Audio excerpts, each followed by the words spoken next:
What you gon' do? Better run for shelter, cause it's all about the you. Giving straight pressure, that ain't nothing brand new.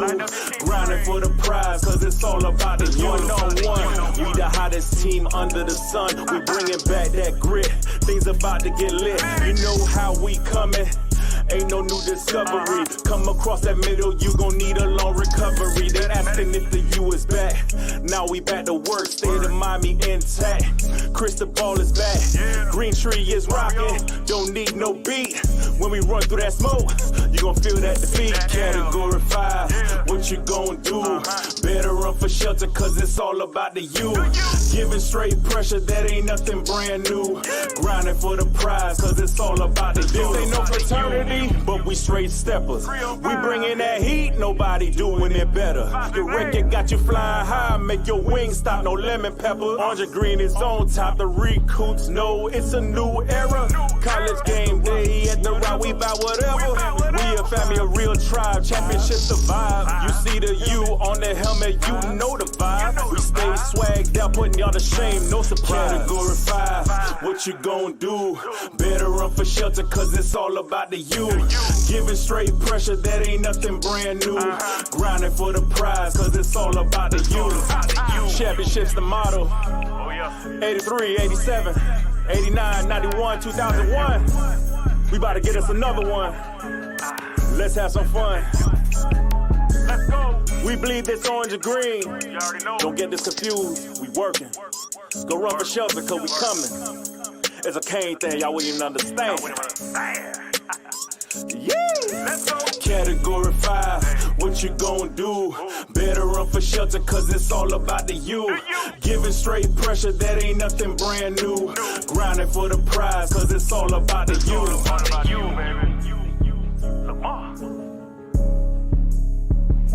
It's all about the you.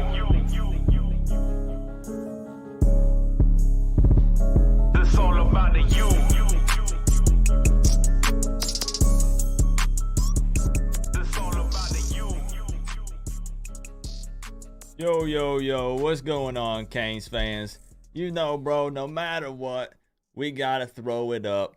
Either way, even if we're doo-doo.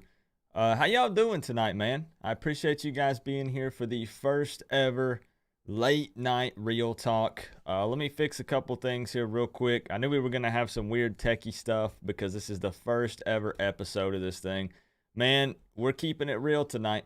No sugarcoating anything. No skits, no funny, whatever. Like, we're just chilling, we're vibing. This is a very relaxed feel in this stream, guys. Now, things are going to get heated at times because we're going to discuss some controversial stuff, bro.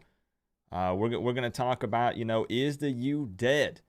We're going to talk about, is Miami going to win any more games this season? We're going to talk about the impact on recruiting. We're going to talk about the quarterback battle now that Tyler Van Dyke might be out and Jake Garcia came in and threw 3 picks. Man, I'm seeing some FSU fans hanging out also, man. Ain't y'all, bro, aren't you guys on a 3-game skid? I'm just saying, bro. Hey, man, but for real, I appreciate y'all. What we're going to do tonight is we're going to bring on the Canes fan members. They're going to be on screen chopping it up with us. We can have up to 10 people on the screen at a time. So people like Steve, John Bird, man, I can't talk. Traveling Fools, man, any of you guys that want to join up, I posted a Canes fan member only video. This is not about getting more members, y'all. This is not about getting views. This is not about getting members. This is not about clicks, likes, none of that. We're going live every Sunday so we can vent a little bit and we can hang out and chop it up with each other, man. I got to give a shout out, though, real quick to the official Lamar page. If you guys were digging that music that was playing in the intro, my man, former Miami Hurricane, check out the top 2 links in the description. Check them out, bro. Subscribe to his channel. That was an absolute banger, dog. Like, that thing gets me hype every time I hear it. So y'all check him out, man. Really, really cool dude. Awesome guy, man. So what I'm going to do, we're just going to hop straight into this tonight, man. Let me get StreamYard open up. If you're a Canes fan member, I need you to know, man, that you're more than welcome to jump into this. We got 90 Canes fan members. We can only have 10 on the screen at once. So we might have to rotate some peeps. But, man, first thing we're going to talk about is the U dead? Let's talk about it, bro. Just straight up, be blunt and honest, and I'll jump in and discuss it also. But I'm just going to bring some random people in from the Canes fam. Let's go ahead and get this thing popping, y'all. Let's go ahead and get this thing rolling because I'm hyped. I'm excited. Let's see. Go ahead and do it. Okay, I'm going to put myself in. We're going to bring in the man. We got Jordan Page in the building. Jordan, what's up? What's up? Hey, good to see you, man. Let's go ahead and bring a couple other people we got backstage in here. We got the Cajun Kane, a.k.a. Ace Productions. Uh, Hey, what's good, bro? Appreciate you guys being here, man. that's my Florida. That's my brother. He's the Florida State fan. Oh, Florida State, bro. For the state. Come Go on, for the man. state, man. Hey, what do we got to get you to do to rock that orange and green, man? How much? What I got to give you to throw up to you? What's it take? Hey, he said. Hey, he said how much money would he give you to become a Orange Green Miami fan?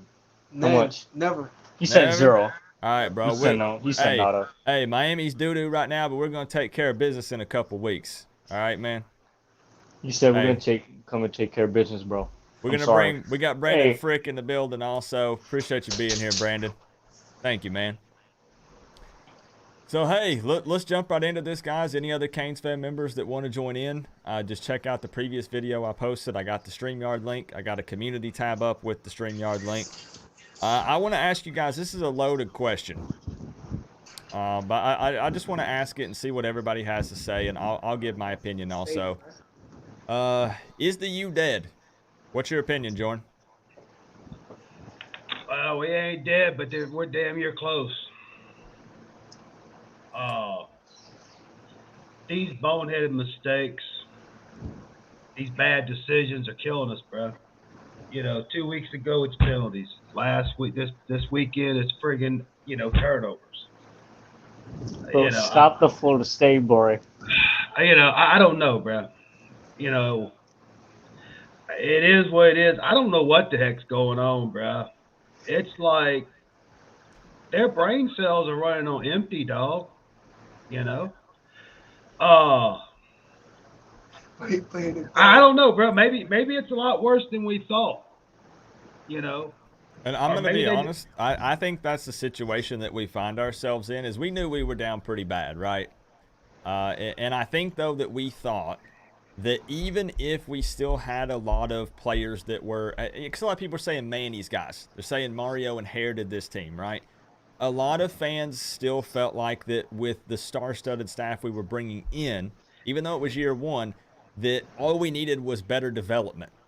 We were going to have these guys come in and we were going to see, I guess, we were going to see more of an improvement than what we've seen thus far. We never expected to lose to Middle Tennessee, regardless of who the coach is. It's Miami, right? And I think it's one of those things where, in my opinion, I've had a lot of time to think about this over the last day or two. I hate to say it, but in a way, it doesn't make it any better. In a way, we kind of need this. I think it all kind of needs to come crumbling down. It all needs to burn to Yeah, the ground, honestly. yeah, And it yeah. sucks. It hurts right now. And, I know Mario's hating it. I know some of these players and stuff are hating it. But I feel like Right. that this thing has to just start completely over. What do you think, But Cajun Kane? Is it you dead? Um, I think that's hard for me to decide if it's dead or not because I mean it's been like that for me since I started being a Miami fan back in 11. I've seen pretty much the same thing over the last 11 years I've been a fan. So I mean I could say it's dead in a way because we haven't played up to the standard that we all want Miami to be. Yeah, and I think it's that thing. We're not saying like long term, right? We're just talking about in the Yeah, moment, like right now, yeah. October 23rd, 2022, like right now. Brandon Frick, As how of do you right feel? now, we are. Are you there, bro? Yo, what's up, dude? Hey, so what do you think? Is the U dead, Brandon? No, Okay. no, we still got way too much talent. I mean, we always gonna get talent. I mean, damn, we've been putting first rounders in the NFL for how long? Uh, I mean, we ain't had good teams, but we still putting people in the league. So I mean, we ain't never gonna die. But see, let's talk. Let's talk about, and I'm seeing a lot of other people discuss this. look at who are some of the best players on this squad right now. If we're just naming names just off the top of our head, we're talking guys like Parrish, Avante. Mesidor. I'm seeing a lot of guys. I mean, I can keep going down the list. There are some other good players. Colby Young. A lot of these guys are transfer portal players. Guys that Mario picked and brought in. So we got to give some credit there. But guys that weren't on the squad last year. So can we talk about that some? How do we feel about that? Well, it's like Brandon said, we got the talent. We just keep shooting ourselves in the foot, and somebody's, the next player over gives us more bullets to put in the gun to shoot in our other foot. That's I mean, one way to put seriously, we're our own worst enemy right now. It's one thing to get overpowered, overmatched, but when you let a Middle Tennessee do what they did, and then again you go back to the penalties 2 weeks ago and the turnovers like this past weekend. Come on, bro. They're better than that. They really are. Now I might get roasted, but with the with TVD getting hurt and Garcia getting thrown in, he may have been stage. I don't know. 3 interceptions. Come on, bro. When do we pull the friggin' trigger? Next man up. And I know the only thing though, now I'm seeing everybody is saying put in Ja'Cory Brown. So we went from TVD Heisman to TVD sucks to it's Josh Gaddis's play calling to now he changed it to TVD looks okay. TVD gets hurt. Jake Garcia comes in. Jake Garcia throws 3 picks. Now we want Ja'Cory Brown. Like when does it? Well, I mean, that's not so much for Ja'Cory to take over the starting position, but if you got a pitcher on the mound that's struggling, you take him out, put in a relief pitcher. I mean, I'm not saying. I mean, Garcia is number 2, and how many more interceptions is he going to throw before we decide, hey, we need to put a relief pitcher in? That's all. But and I'm not trying to start a quarterback controversy. It's just maybe we've had one for a while. You're good. You're good. Oh boy, have we? We can go way back on that. But anyway, I'm gonna be honest. I feel for Garcia a bit because I'm just keeping it real. There's no making excuses. Like when your name gets called, you got to step up to the plate. Right. But he keeps getting thrown into situations where we're down, and he's expected to perform and win us the game, right? And possibly it's a situation also maybe where Gaddis made some changes. Taylor did a little bit around Tyler Van Dyke, I feel like, because he's been looking better. Now all of a sudden Tyler Van Dyke goes down. You got to throw in a different quarterback, and then now it's just chaos. It's just all bad, man. It's bad. So shouldn't we have like a contingency plan in case of that? I mean, people are going to get hurt. It's football, man. I mean, I'm not saying you need to have like 4 or 5 different game plans, but what if? I don't know. Somebody else take the mic. I'm talking too much. I'm about to get excited. Look, hey, first off, I got to welcome Steve into the building. Steve, what's going on? He's rocking the garbage can Coop tee. Hey, I appreciate that, man. Yeah, man, you brought it up. Hey, Coop. I had to rock it. Look. Yeah. But, I man, got the garbage can, too. This is kind of an open forum, guys. So I know it's the first time ever doing this show. So there's going to be, we're trying to figure things out. But anybody can bring up topics. We can discuss whatever, man. The idea is that nobody's sugarcoating anything. We're being straight up. We're being blunt and honest in this. So what are your feelings with that, Steve? Do you think it's all got to come crumbling down? We got to burn it to the ground, man?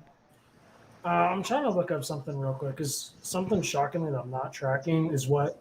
So Tyler Van Dyke's a sophomore. Why are there all this talks about him going to the NFL this year? Do we think he's not going to do 4? I mean, I feel like a lot of the Tyler Van Dyke leaving for the league was all off-season stuff. Because you know what I'm saying? Because if he was leaving for the league, right? I mean, it's something like, all right, we'll start looking at Jake now. We'll start playing Jake every game now. It wasn't some kind of special COVID thing or something because he's been there for a while, right? I mean, I don't know. It says he's a sophomore. Yeah, I don't know. Yeah, the COVID stuff really threw everything for a loop. It's hard to keep track of all of it nowadays. It's wild. So I got distracted reading something someone was putting in the chat right there for a second. I also personally wanted to bring up, this is very controversial, so I don't want to stay on this topic very long, but I'm sure some of you guys saw the tweet on Twitter with the player parent thing. Do some people here know what I'm talking about? Yeah, I do. So there was okay, let's take the tweet part out of it. Let's take the player parent part out of it. Let's take the player out of it. I just want to see how everyone feels about, there were some complaints about Gaddis coming into the locker room and basically telling the offense this is one of the worst teams he's ever coached. And that information got out online. It come out on Twitter, and there's people defending Gaddis, and there's people saying that's BS. In my opinion, I feel like that's locker room talk. Like, I mean, I'm going to be honest. We can keep it blunt. We can be honest here. This is just at the high school level. When I played high school football, you would not believe some of the things that those coaches said, man. I remember we were losing one time to Sevier County, and our head coach came in the room, and literally we're lined up in the chairs, and he goes, your ass, your ass, your ass. He goes, we might as well just can the entire program. You all suck. And I know it's got to be way worse in college. It's got to be way, way worse. It's not a lie, though. Yeah, so, I mean, the thing is I don't see a problem with that. I don't, I mean, calling the offense out, yes, Gaddis is probably just as guilty. He's had some issues, and he's made some adjustments. He's been bad, too, though. But I don't understand. There's a huge uproar on social media right now with all of that, if people haven't seen it. People are just frustrated, dude. Again, I agree with you. That's locker room talk. I mean, they say what they want, but people are just frustrated. They go make mountains out of molehills. I think you're right. I think it is just pure frustration, man.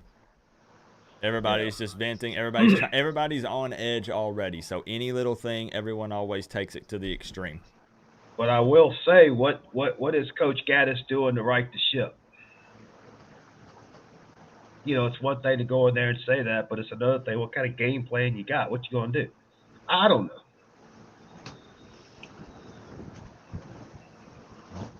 Yeah. So I mean, if Gaddis really went in there and said that was the worst team he coached, then we in trouble. No, that's crazy. That's crazy. I mean, look at our offense last year. Our offense was balling last year.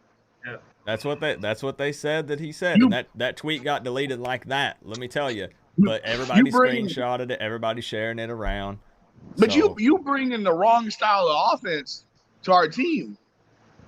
No, and I agree, man. I feel like especially those first couple of weeks, Gaddis was trying to force something that just was not going to work. It's the same thing that happened when Mark Richt came in and then ruined Brad Kaya's Heisman Trophy season. It's the same thing. Like, we have a Heisman Trophy quarterback, and then y'all put a new offense in and y'all ruin its career. I'm going to be honest. If Gaddis stays, I'm actually one of those people that thinks that Tyler Van Dyke transfers if he stays in college, honestly. I'd agree with that. I wouldn't argue it. I do too. Wasn't there already rumors? It's just an offense that he don't fit in. I mean, at the end of the day, I mean, yeah, like, he might love Miami, but he's got to think about his life. He's got to think about his future. I went back and looked at N'Kosi Perry's Twitter the other day. Did you guys know he still has him rocking his Miami gear as his header? Dude, love Miami, man. Love Miami. He hated to leave, but he had a daughter. He has to think about his future, man. So I mean, does he have control over his account though? Because didn't he get hacked? He was handing out free PS5s and stuff. I don't even know if he still has it. I think that was De'Aaron King. I thought Perry got hacked too. He might have at some point, but he's got it back. He's been on it. He's been pretty active. Yeah, man. Hey, any Canes fan members, if you guys want to join, people are saying the link isn't working. Go check out I posted a members only video. So if you guys want to jump in the live stream, you want to jump on the video feed here, anybody is more than welcome to. As a thank you to Canes fan members to show them some love, man. And real quick, Eric, thank you for the 2, man. Check out the most recent video. The video before this one, Eric, and we'll get you in here. Appreciate you, bro. And like I said, you guys are more than welcome to bring up topics. It's one of those things. This is just kind of laid back, chill. Like I said, we might get heated with some of the topics, but I don't have any notes in front of me. I don't have any kind of script. I have a topic. Go for it. Do you think Miami will still go 8-4? That's going to be tough sledding, dude. Tough sledding based on what we've seen. Again, they keep shooting themselves in the foot and handing each other more bullets. Until that stops, I don't know. The way we're playing, the way we've been playing, hell no. That's fair. I agree. I mean, I agree. Florida State's going to, gang rape us. Clemson's going to curb stomp us. No doubt. God knows what Georgia Tech and Virginia are going to do. And then you got Pittsburgh sitting there licking their chops. Well, y'all let Jake Garcia throw the ball. Then we might as well cancel the football next year too. I mean, In the chat, give us your best case scenario record right now. What are you feeling? If I'm being real, if you're telling me I got to put my life savings on it right now, what's Miami's record to end the season? I'm saying 4-8. We either beat Virginia or Georgia Tech, and that's it. And that's me being 100% real, 4-8. I say 5. Best case. I might go 5, but it's 4 or 5, dude. 4 or 5. Best case 5-7. Who are the wins? Georgia Tech and Virginia? I think we can beat Pittsburgh, but knowing our luck, we'll probably go undefeated the rest of the season. I don't know. That's the Miami thing to do, right? Yeah, inconsistent, man. And that's what's crazy is, I mean, what's wild is we could end up making Florida State a game, even though, look, I know they're on a 3-game skid. I poke fun at them, but they are much improved. Year 3 under Mike Norvell. Honestly, we kind of are going to have to go through what they went through. Like, they were all, fire Norvell, it's a dumpster fire. And then we started to see them kind of slowly improve, But what's crazy is that game, with it being that rivalry game, Miami might make it a game. I don't know. But I think probably 4-8. 5-7 is best case. Yeah. But anyway, hey, dude, those intro songs, dude, that was tight, bro. I liked that. I liked it. Yeah, man. Former Miami Hurricane. He's in the chat right now hanging out. And his links are in the description. He didn't ask me to do all that, but I was jamming out to his music all weekend. And I hit it, and I was like, can I play that? Can I put that in the intro? And he was like, go for it, man. So really, really cool dude. We'll have to bring him on here sometime. You need to do the 7th Floor Crew song.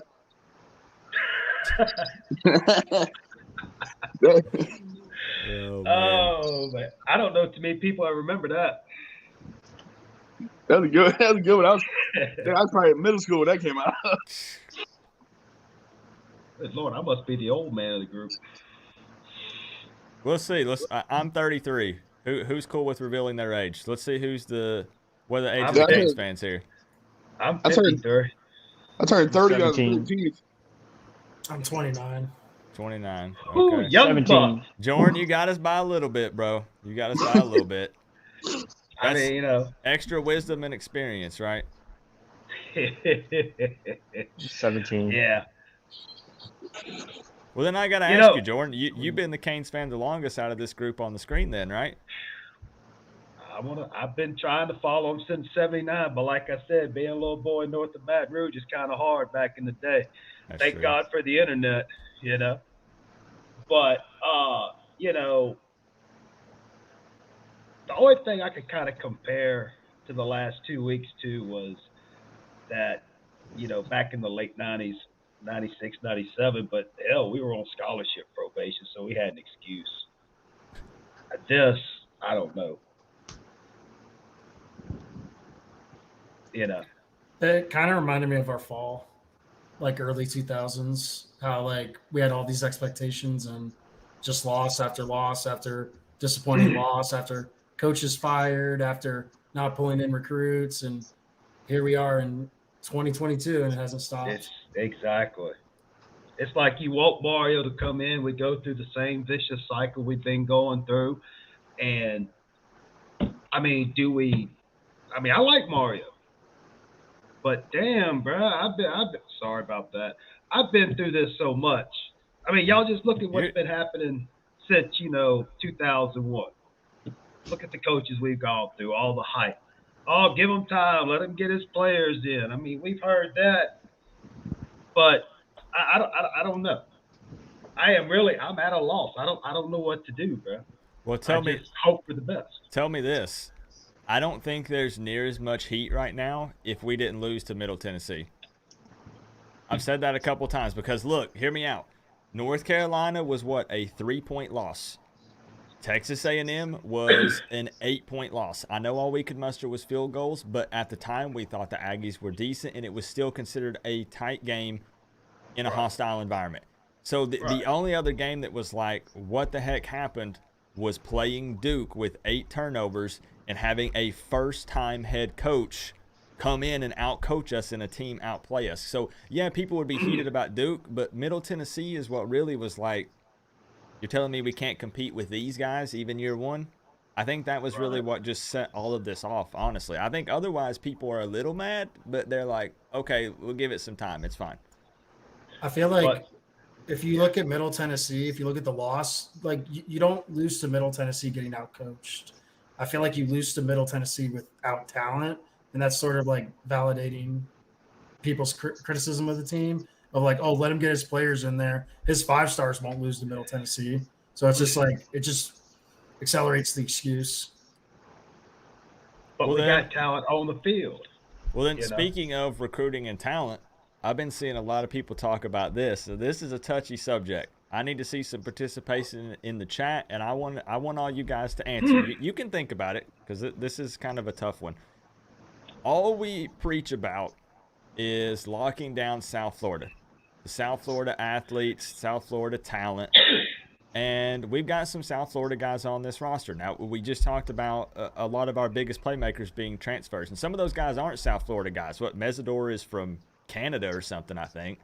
Headley, if you want to count him, I know he's a punter, but he's from Australia. Colby Young is from New York. But there are some South Florida athletes on this squad. But what I've been seeing people say is we need to focus more on branching out of South Florida because what's happened, at least in the past, a lot of the ballers, the South Florida ballers, went to schools like Georgia, Alabama, some of these big-time programs that have a culture already installed that is showing proven success. And instead, what Miami is getting is the South Florida Divas. They're calling them the Dade County Entitled. The gas station selfie pic. I'm not calling out any specific players. Sounds personal. We're keeping it real. Am I lying?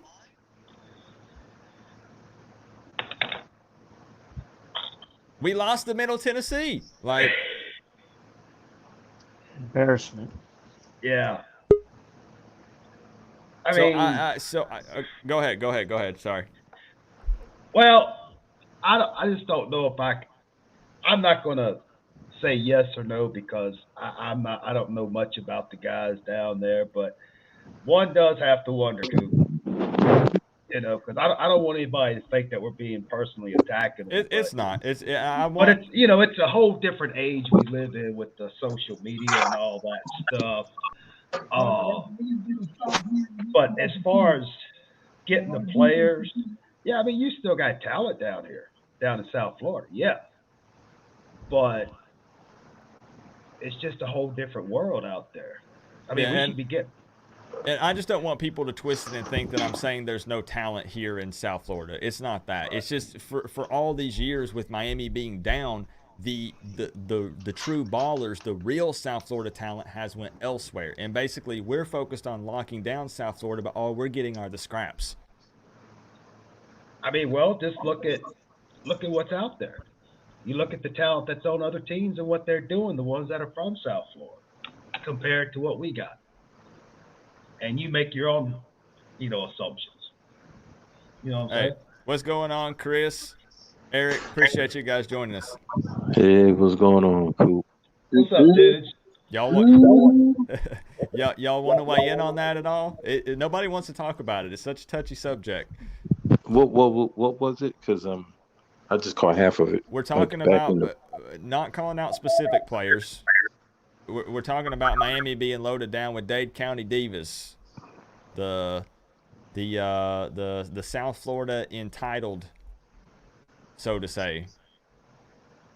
Basically, we're talking about should we not focus so much on just locking down South Florida? Not saying there's not talent here, but Someone in the chat had a good so question. so basically we're talking about the South Beach Silver Spoon Fed kids, basically, Ooh, wow, I like that. yeah, I like that. yeah. because that's exactly what the hell they are. Yep, I agree. Okay, can I get on here and be honest with you, Coop, That's and the with all of you whole gentlemen? that's the whole point. Here's the thing about it. I've been a Canes fan since I was 5 years old. So that was in the beginning of the 90s. And I've seen a lot of things happen. I've seen a lot of great people come through these places, and I've seen a lot of people put on a lot of pads, make history on that field. I've seen a lot of highs and I've seen a lot of lows. I've seen when Ed Reed came into that, when he first came in '97 with Reggie Wayne, and them boys went 5-7. I seen when Syracuse put up 62 points on them, and their coaches made them go back out there, and Reggie Wayne had to watch them celebrate the Orange Bowl was going because they were going to the Orange Bowl, McNabb's senior year. And I've also seen when we won the national championship firsthand. And then I've seen the sanctions. I've seen a lot of things. But this by far has been the worst that I've seen. Has it been worse than at FIU? Yeah, it is. I mean, even though we lost on our home ground, our home turf, this right here has been the worst slap in the face ever. We lost to Middle Tennessee. Excuse my language. You're good. You're good. We lost to them. We lost to North Carolina. We lost to Duke. Texas A&M, that was a toss-up. We came out, and I'm gonna be honest with you. That Southern Miss scared me because we didn't start making plays until the second half. Mm-hmm. I've said this before, and I will say it again, and I have a lot of people that look at me and like, man, you're not a real Miami fan. Let me tell you something. I'm a realist. And the thing about me, I keep it real. We cannot play Virginia like how we played North Carolina, Middle Tennessee, or anybody else.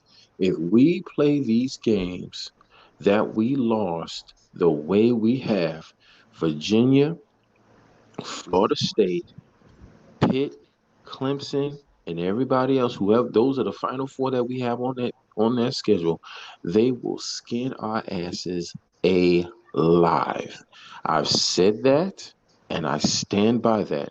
I've seen your I agree. venting coop and the way that you was laid out there on the damn ground, it was hilarious. But the more that I sat there and watched you, But the more I wanted to lay out there and be laid out dude, there right there beside you. it Because doesn't that's make the damn it truth. doesn't make it hurt any less. But I kind of feel like we need it. We need a wake up. This has been, the worst thing you can do to a person is slap them. You know what I'm saying? This right here was a slap and a spit in the face. Like, is it not a wake up call when Duke scores a touchdown and they're taking the U and breaking it over their knee? I mean, where's the The, pride, bro? the thing is that you got these prima donnas that don't give a fuck no more. That's the problem. You got these sensitive ass children that want to get on there the moment that you get on their ass and the moment you tell them about themselves, they want to transfer. If you want to get all emotional, get a tampon and get the fuck off the field. Plain and simple. We don't need you here if you're gonna bitch about it. Keeping it real. Stop I bitching agree. and keep it real. I mean, Chris, how do you even affect something like that? Like I don't think high school scouting is that deep. Like, what, you're gonna go up to every coach and ask if their players are prima donna or not? No. The thing about it is you can look at the ones who think highly of themselves, and there's a difference. You have the ones who are confident, that want to learn, that can sit there and take criticism and turn that criticism of negativity into positivity. Basically, if I'm sitting here telling you, you know what, Steve, this is something that you need to work on. You need to worry about your gaps. You need to focus on your gaps. You need to make sure that you're covering those spaces and making sure that you're there to make that play. Now, it's up to you to take that criticism and to turn that into something that will work on your next game, because that next game, that could be the play that saves the season. That could be the play that gives us the W. Now, if you feel like I don't know what the fuck I'm talking about, and you're like, oh, well, coach don't know what he's talking about. Who the hell is he to tell me? Or if you have a bitch fit and you decide to transfer, well, what the fuck was you here for in the first place? If I can't Now, sit here and teach you football, why are you playing football? You do not know everything on that field, because if you did, you wouldn't be a football player. You'd be a football owner. You'd be a coach. You have to be You have to be able to be coachable. That's the problem. Everybody now, thinks they know every damn thing, and Well, they how do we don't. change that? Like, what? We just ship out every prima donna? no, I mean that's a fair question. Now, I do think The, I'm the, just the, saying, I do think that we see a very large turnover after this season. I I I do agree. mean, too. I I do mean, too. is it fair to say 10 or more players, maybe 15 or more, possibly? Maybe 20. Who Now, knows? How I about do got to 40? say though, Eric, you look like you're falling asleep over there. What's up, bro? I'm watching my Dolphins play too. Oh, I got you. Are they? Are I'm with you there on that, Eric. I'm watching outside myself. it was Are they Yeah, winning? it was 13 to 16. 10 when I looked. What is it now? They up 16-10. Because the Steelers they got Kenny Pickett starting, right? At Yeah, quarterback. Okay, interesting. yeah. Tua got lucky. He almost threw like 6 interceptions already. at He's least. playing? Yeah. Oh, Jesus. Yeah, I know, right? Oh, my God. I'm not even a Dolphins fan. I'm just scared for his safety, for his I health. agree. I agree. Oh, He man, look shit he looks scares the all hell out. right. I mean, he's still his typical underthrowing everybody, but other than that, I mean, health No, wise, well, he looks all right. if he's doing that, then he's fine. Yeah, right. But But I agree. I mean, I think Manny needs to get his guys in. The ones he knows that. I mean, you could tell by talking to someone about how they take football and how they're going to take the next level. Um, by meeting them and following them, and I think that's what we need. We need tougher kids. We don't need these little babies out here running around. exactly. Yeah, and that's why I I said would. I don't want it to seem like, because I'm not calling anyone specific out, but it's just facts. You can look, like we said, there's no excuse. We keep going back to Middle Tennessee. Those guys had that fight. Those guys, I mean, like they wanted it, and you're still not seeing that out of most of our guys, in my opinion. Like we feel like we Right. just walk out and the other team is just supposed to wave the white flag and give us the dub just because we're Miami, a team that hasn't been good in almost 2 decades. Right. I mean, maybe that's the culture Mario's talking about. Who knows? Maybe. Like But that has to stop. Like you it you does. you cannot. Like everybody's just so damn sensitive, and you wearing your emotions on your sleeve. The moment somebody says something wrong, you want to transfer. Like, what do you think you're gonna transfer from here to what? You think it gets tougher? You think it's easier in Georgia? You think it's easier in Bama? Ohio But State? They gonna be on your ass like maggots on shit. but now, Mm-hmm. kind of like what Steve was starting to discuss, how do we figure that out, or how do we fix that? Because we're not the only school that has to be dealing with that. All these other players have Exactly. Instagram, Twitter, all this stuff. Do you think So, it's social media that's the problem because it's enabling it? Like, just It say, is. like, hypothetically, in the early 2000s, we had divas, you just didn't know about them. Right. uh, Dabble Sweeney has a rule, and I don't get me wrong. I do not like Clemson whatsoever. You better not, But Chris. oh hell no! I'm My about to kick wife's a you off Clemson here. fan. I kick my own ass off of here, Coop. Kick my own man over here.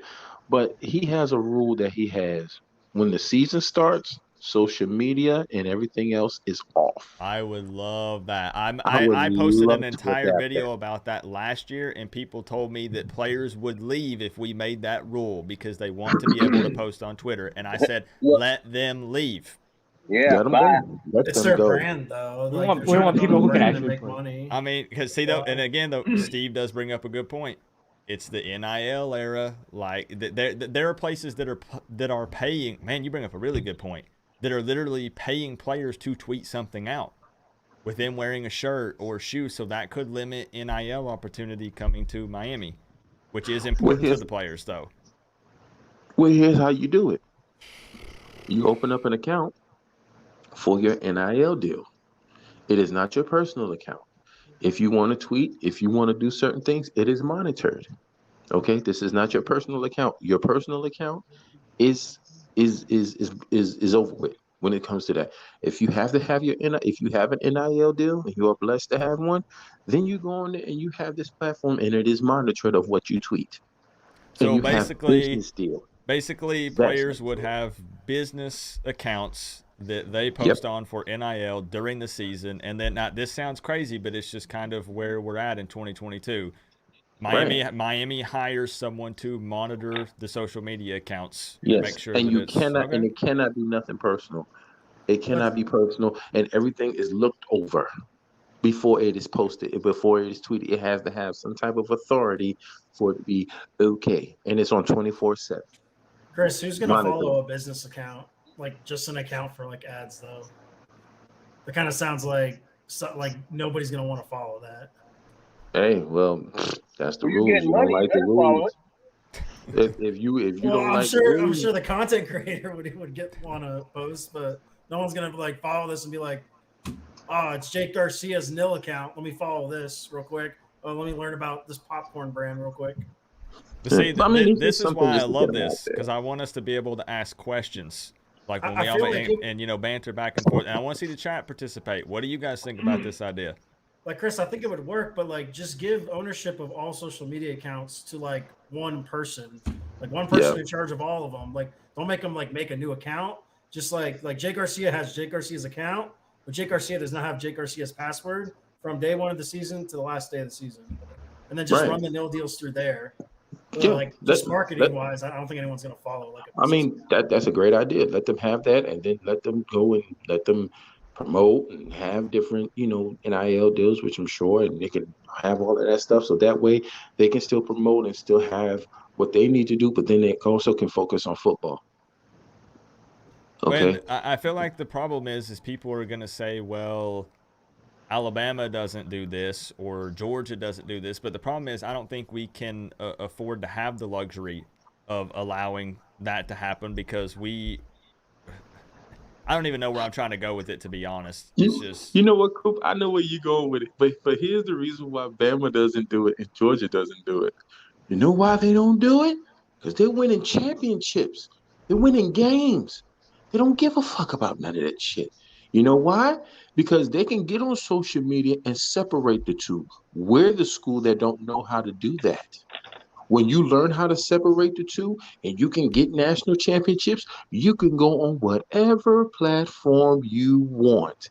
But until then, the only thing that you have to show for it is a rusty ass turnover chain and some fucked up ass touchdown runs. When Run that's it back to all you chain. want to show for it, keep your ass off of social media until you learn how to get a W over FIU, I Middle love it. Tennessee, I La love it. Tech, I love it.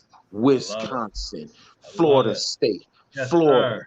Come on. Because Come now Okay, on. naming them. I Keep will naming them. say this brings don't. us full circle back to what we were initially talking about. If anyone doesn't like it, do you want that guy Bounce. anyways, necessarily? No, Like, no. I think one of the problems is like I'm just gonna keep using Jake Garcia as a blanket example. None of this applies to Jake Garcia, right. but like hypothetically, does Jake Garcia know if he's making it to the NFL or not? Because I'm pretty sure Bryce Young knows he's making it to the NFL. So maybe No, like actually, Jake Garcia is more incentivized to build his brand off social media, so he has kind of like a career after if he doesn't make it to the NFL. Because when you're on a losing team, losing to Middle Tennessee, you're not going in the first round. I'm sorry. I can already tell Steve is going to be the level-headed one that is like, hold up, guys, wait a minute. Yeah. It's He's my doing job to good. argue. Gotcha. Keep it up, Steve. Doing good. I mean, I don't know. I don't know. But I'm just trying to think of like from a player's perspective because that's what I would worry about. Like if I'm sitting there losing to Middle Tennessee and I'm like your third string cornerback, I'm gonna be like, well, my ass ain't going to the NFL. F it. Let me sell some flavored peanuts real quick. Like you know what I mean? Like throw an ad on them for that. Like, you know what I mean? Like that's probably why, and then that's where you get the divas from. But I feel like our complaint with the divas wasn't like the ads; it was just being dramatic over Instagram and shit. Oh, sorry, Chris. Oh no, you're good, man. It's just But it all comes down to this: they're still going to be getting paid the NIL deal. Follow the rules. If you don't want it, do you want to rather stay on the internet? Then don't accept the deal. Let me tell you something. I personally wanted to go to the University of Miami, but I never played football, so I wasn't gonna go. I would sell my own mother to go to that school. Whoa, wait a minute. What? Hey, that's a nice topic. What not family really. member would you sell to go to Miami? No, not really, but y'all get what I'm saying. Yeah, I know. The most important person in my life to go to that school, and that's prestigious school, I would have done anything, almost anything. I'm not putting on nobody damn heels. Fuck that. I would, I would basically, what I'm saying is that I would do anything to be a Miami Hurricane, and to see them throw this shit away is like blowing my mind right now. Like they better be glad they don't have me on staff as motivation, because I will come to you straight like, what the fuck are you doing? Like you playing like a bitch, straight up. Like you want to fight me, but you ain't fighting. You want to show that passion towards me, but you ain't show none of that passion towards Duke. You ain't show it towards Texas A&M. You ain't show it to Middle Tennessee, and you damn sure ain't show it to North Carolina. You know what they did? They threw the U's down. I don't give a damn what nobody say. The most disrespectful thing that we've ever had done to us was people come and throw that U down. Why? Because they want to. It's just like Texas. They throw the horns down to them. But the most disrespectful thing that you could ever, I bet you one thing though. I've heard that so many times from Florida State fans, and I hit them with this. I said, I bet you one damn thing. I bet you ain't nobody planting no flag in the middle of our fucking field. And they wouldn't live off that field. They wouldn't live to get off that field in order to plant it. I promise you that. Because one thing about it, we ain't never had that shit happen. You better ask FIU about that fight in '06. Don't play with us. Now, Chris, I was just gonna ask a question because I don't really keep up with Texas football. I watched the Alabama game and that was it. Is it actually a penalty if you throw the horns down? yes, it's taunting. I've It seen is? it. It I is. think I've seen it twice personally. So Or- why actually isn't it a penalty then if you throw the U down? Like, honest question. I haven't kept up with it. You just Because it's answered the your U. question. Yeah, thank you. Exactly. Because it's the U. They don't give a Yeah. shit about us. No, They're the I redheaded stepchild from personally, South I Florida. tweeted about it. I don't want it to be a penalty because there's a way to stop that. We win, Keep them out. Yeah. they're not throwing it down. So I right. personally don't care. I know that it's disrespectful to the U, but you know. Do you guys remember the narrative in 2017 when a lot of the announcers were saying that kids were growing up and like the kids playing right now did not see the U. Like us 90s babies, 80s babies, 70s babies, 60s babies, like we've seen the U dominate. Like we know what, throwing up the U means. Like I don't even know if our generation gives a crap anymore. And I don't That's know the if problem. there's some ninth grader somewhere in Miami Lakes that like his dream is to play for Miami. Like what has he seen in the last 20 years that makes him want to play for Miami? And I don't Right. care what anybody says, going and watching highlights of it on YouTube is not the same as living it in the actual time, Right. in the moment. It's not. Right. You're not going to get the same effect. You just None won't. of My our dad's players told me went all to the about Orange Bowl. None of our players ever went to the Orange Bowl, a real I've one. never been there, and I wanted to go there so badly, Oh, but I never had the money in order to go there. But the only way that I can tell you, gentlemen, I don't mean to cut y'all off, but have y'all seen the reunion show when it was Ed Reed, Reggie Wayne, oh Oh yeah, yeah, Jamal last Yeah, season Lewis? yeah, I was it saw I last that. mean season? Yeah. was that Ray for the Lewis, Super Michael Bowl or Irvin, something? and Jimmy Johnson. It was before Oh Super Bowl. yeah, It was in Miami. It was the Chiefs and 49ers. yes it was, yes it was. Oh man, that was Watch good. that show. If y'all haven't That seen it, watch it. Have you seen it, Coop? I've seen it. Yeah. Okay. Look at that. And then look at there was another one called the You Reloaded. oh yeah, yeah. Then there was the one where they had Snellenberger. Howard Stern, I rest his soul, had him there. When he first got to the U, he's the one that created the culture. Now, He's the can I add a very unpopular opinion? absolutely. I don't think that we'll ever be that Miami ever again. We Why won't. not? Why not? Mm-mm, The mm-mm. times have changed. There's too much access to just everything. I mean, when it comes to other teams being able to reach out to players that they want to recruit, that Mhm. they want to bring in, I'm not saying that Miami won't ever win a national championship, Right, right. But but the thing is, I don't want to cut you off, no, you're good. but this has kind of been bugging me for I guess since most of y'all young bucks have been fans. But you know, our player development sucks, dude. You know, we've got again. I'm not trying to change subject, but to answer your question about getting back to the dominance or whatever, we ain't getting shit until we start developing players. Just because you got X amount of stars next to your name when you come out of high school don't mean jack, bruh. What are the coaches doing to take and tap and make that 5-star, 4-star, 3-star, whatever star into a successful team? You know, it's about the work ethic. exactly. It's about what you Uh, put on the field and off the field. you know, but I agree that with that. I mean, we're not developing. Well, definitely they're not developing them right. I mean, it could be the brand of kids they bring that was brought in too. That could be. they're not just going to be the Ed Reeds or the Ray Well, oh, Lewis's. no. The kids that we have on our team now are just mediocre. They just want mediocrity. They don't play like they want to win. They want to play for social media, for whatever they want to do. They don't want to give it their all. If you know what I'm talking about. Oh, They I don't agree. pay to lose. I'll They be just right want to play back, to gentlemen. lose. They I'll be don't right back. have the feelings to play like they want to win. I think their priorities are all jacked up, and football's not on the top of that list. Yeah. You know what sucks though, because you know what it's going to take for that to change, right? The old dirty T word. It's going to take some more time. I said I fully think that 10, 15 plus players hit the transfer portal after this season. I say more than 20. We bring in the 2023 recruiting class. Now, keep in mind that's going to be a bunch of freshmen, so you're going to have to work on developing those guys.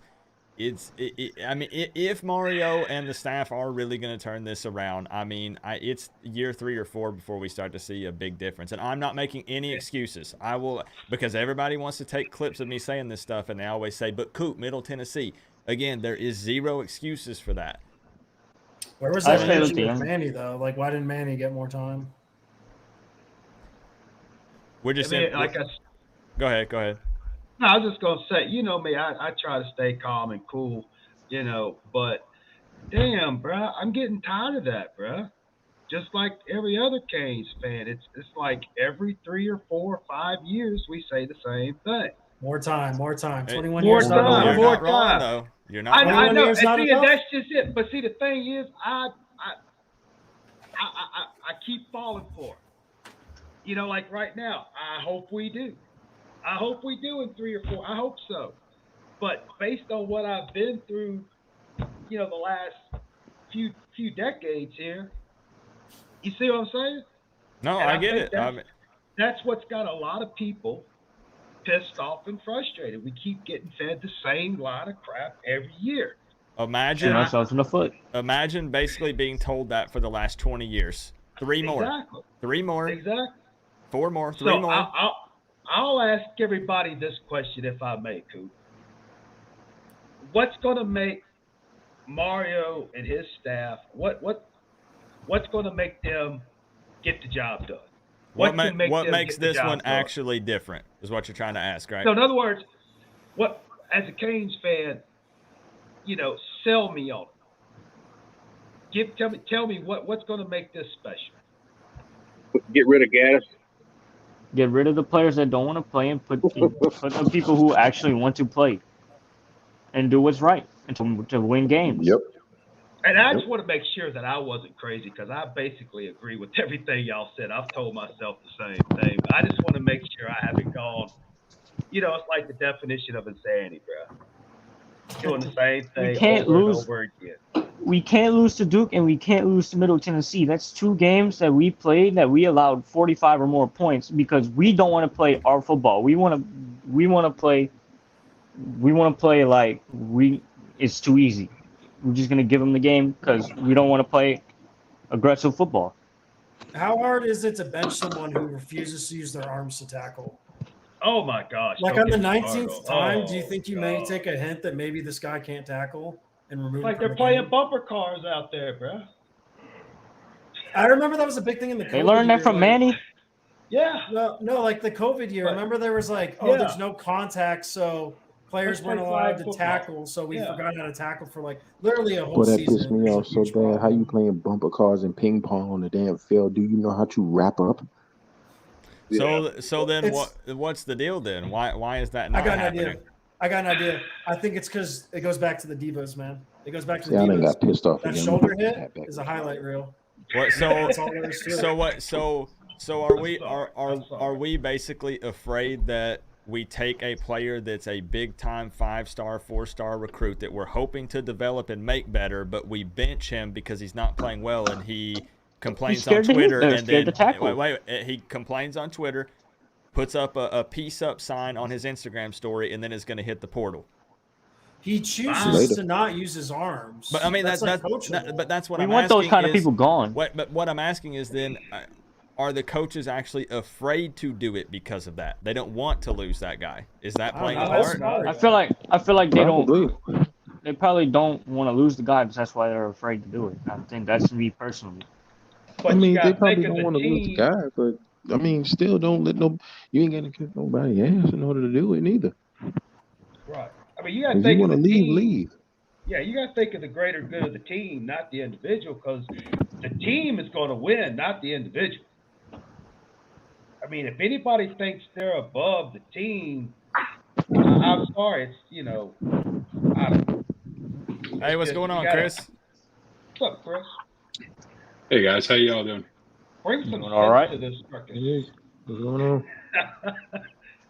I was listening to this discussion and as I was driving back from the movies. I So want to hear Chris's opinion on this question. Who's pissing you off, Chris? Who made you join? oh no, it's an interesting one. But what's the question? Go for it. I don't even remember now. Yeah, it went all different directions. Cool. What was it again?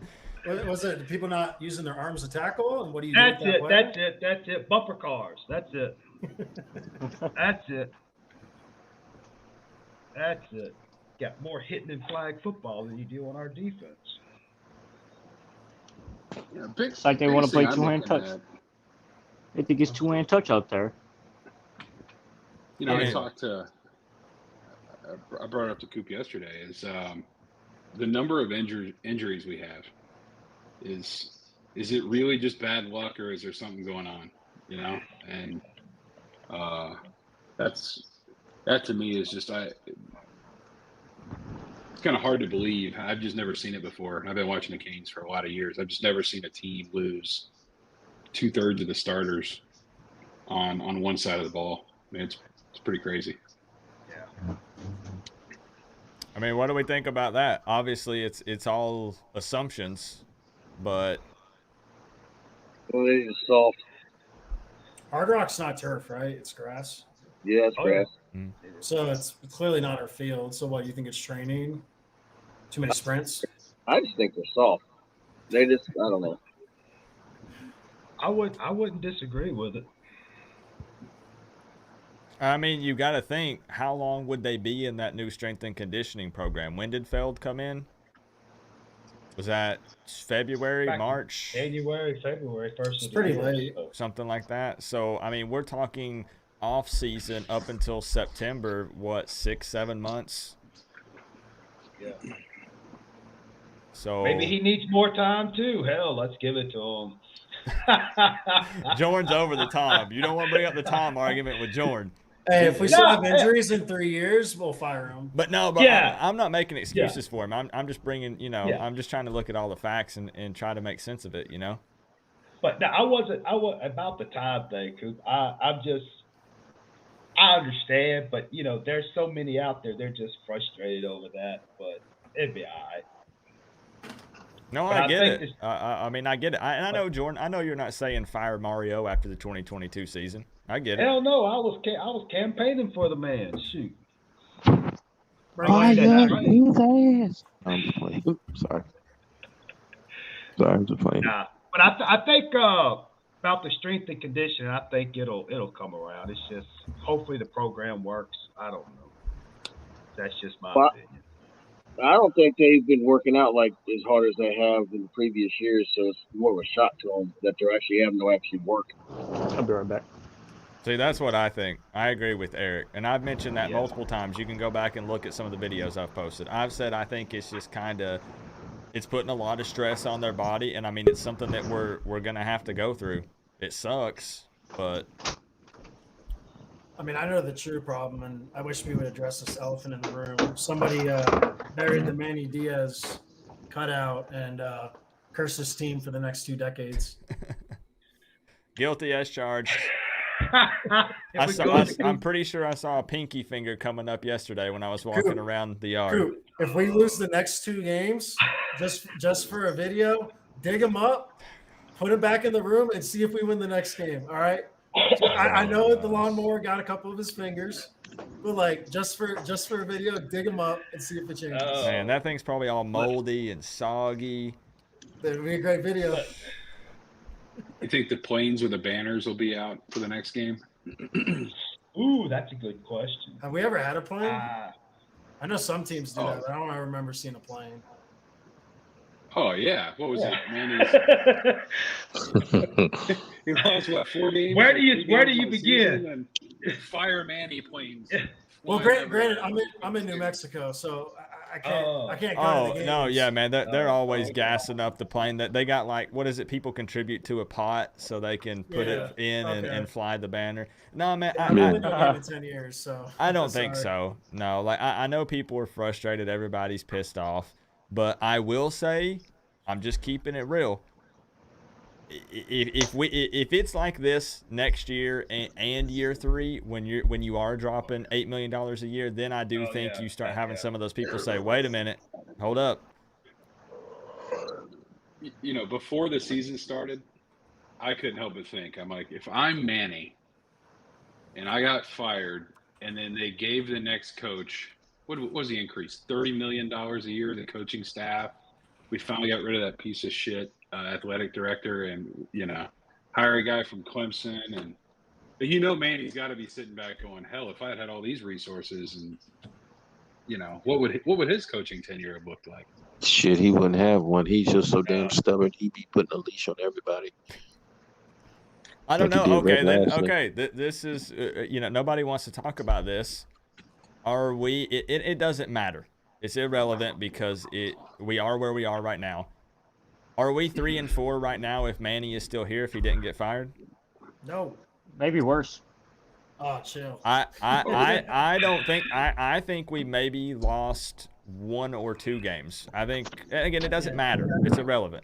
But If we still had Lashley as offensive coordinator, I think it would have been a whole different scenario. I think so. We Yeah. probably But would have what? won more games if we kept Lashley. But what? Yep. But let me ask y'all this: what about if we would have kept Lashley, had Mario, didn't have Gaddis, had Lashley, and then had Kevin Steele and Charlie Charlie Strong, Strong. whatever. I'm still not sold on Kevin Steele though.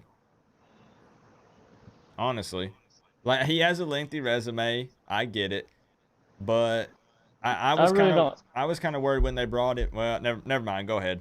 I better not say that.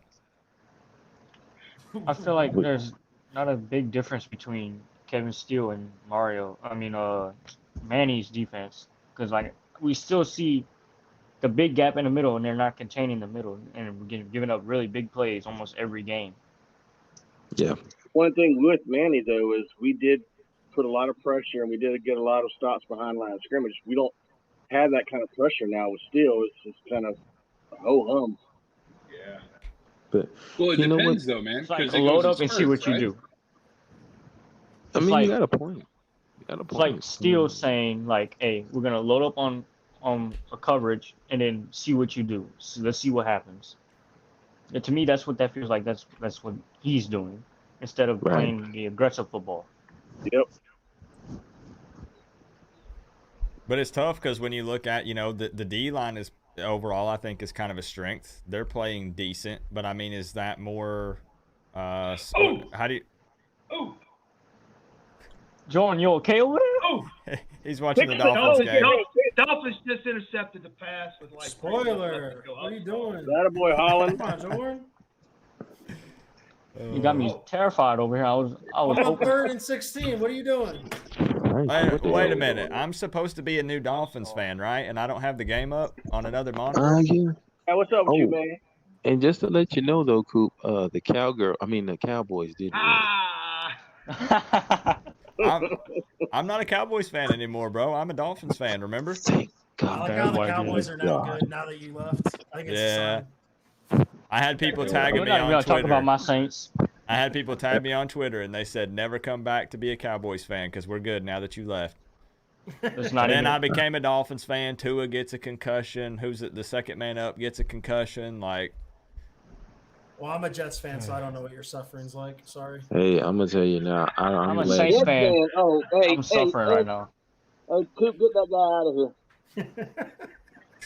I'm gonna be honest with you. Today was bittersweet because my Giants went against my Jags. Um, eh, I'm big blue to the heart, man. But I live here in South Georgia, and the only stadium that is close to me is Jacksonville, because I'm not cheering for the Falcons. Atlanta is Them 4 birdie hours away from birds. me in South Georgia. I can get to Jacksonville in an hour and a half. Duval. It is. but yeah, going back to that, I'm personally just not sold on Kevin Steele. Like, I like Salavea. I guess I'm a fan of a die. I'm not really 100% on that either. I know that was a big time splash hire, coming over from Georgia, but I just don't know how I feel about Steele. I Hmm. gotta I'm not. ask: does anybody here feel like we lost or have lost a single game this year due to our defense? Yes. I mean, I don't know how anyone. Middle Tennessee. Which one? Oh yeah. Okay. You I don't can't know how to let, feel about that. It's 5 plays. If you could, everything else is great. 5 plays. I don't know. I don't know. It's tough.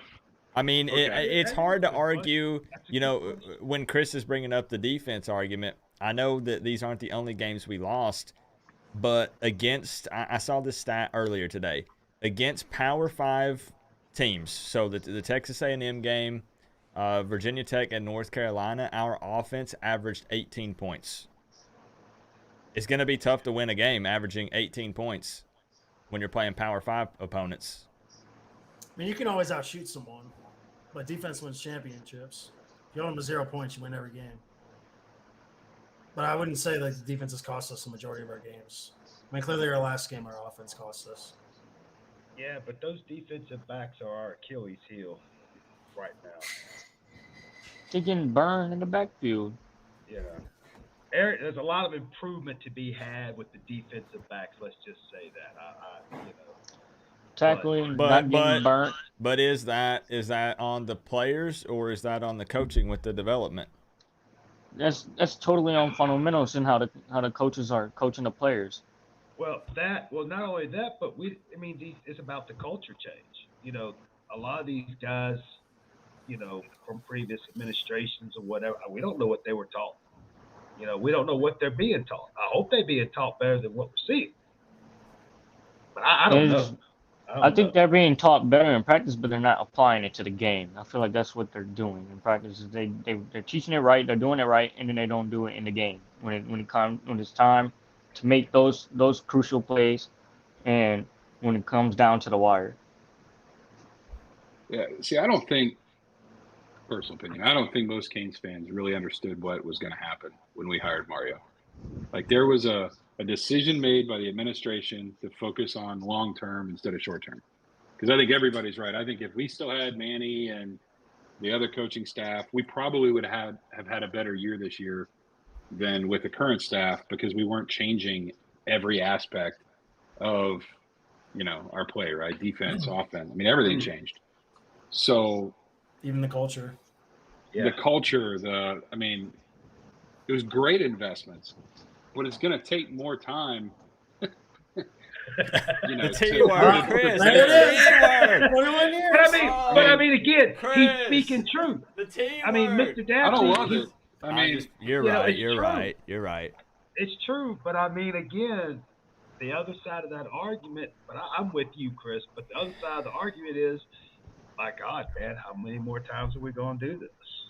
well, here's the deal, Jordan. Here's the thing that we absolutely nobody can dispute this. And I've been watching Miami football for 25 or 30 years now.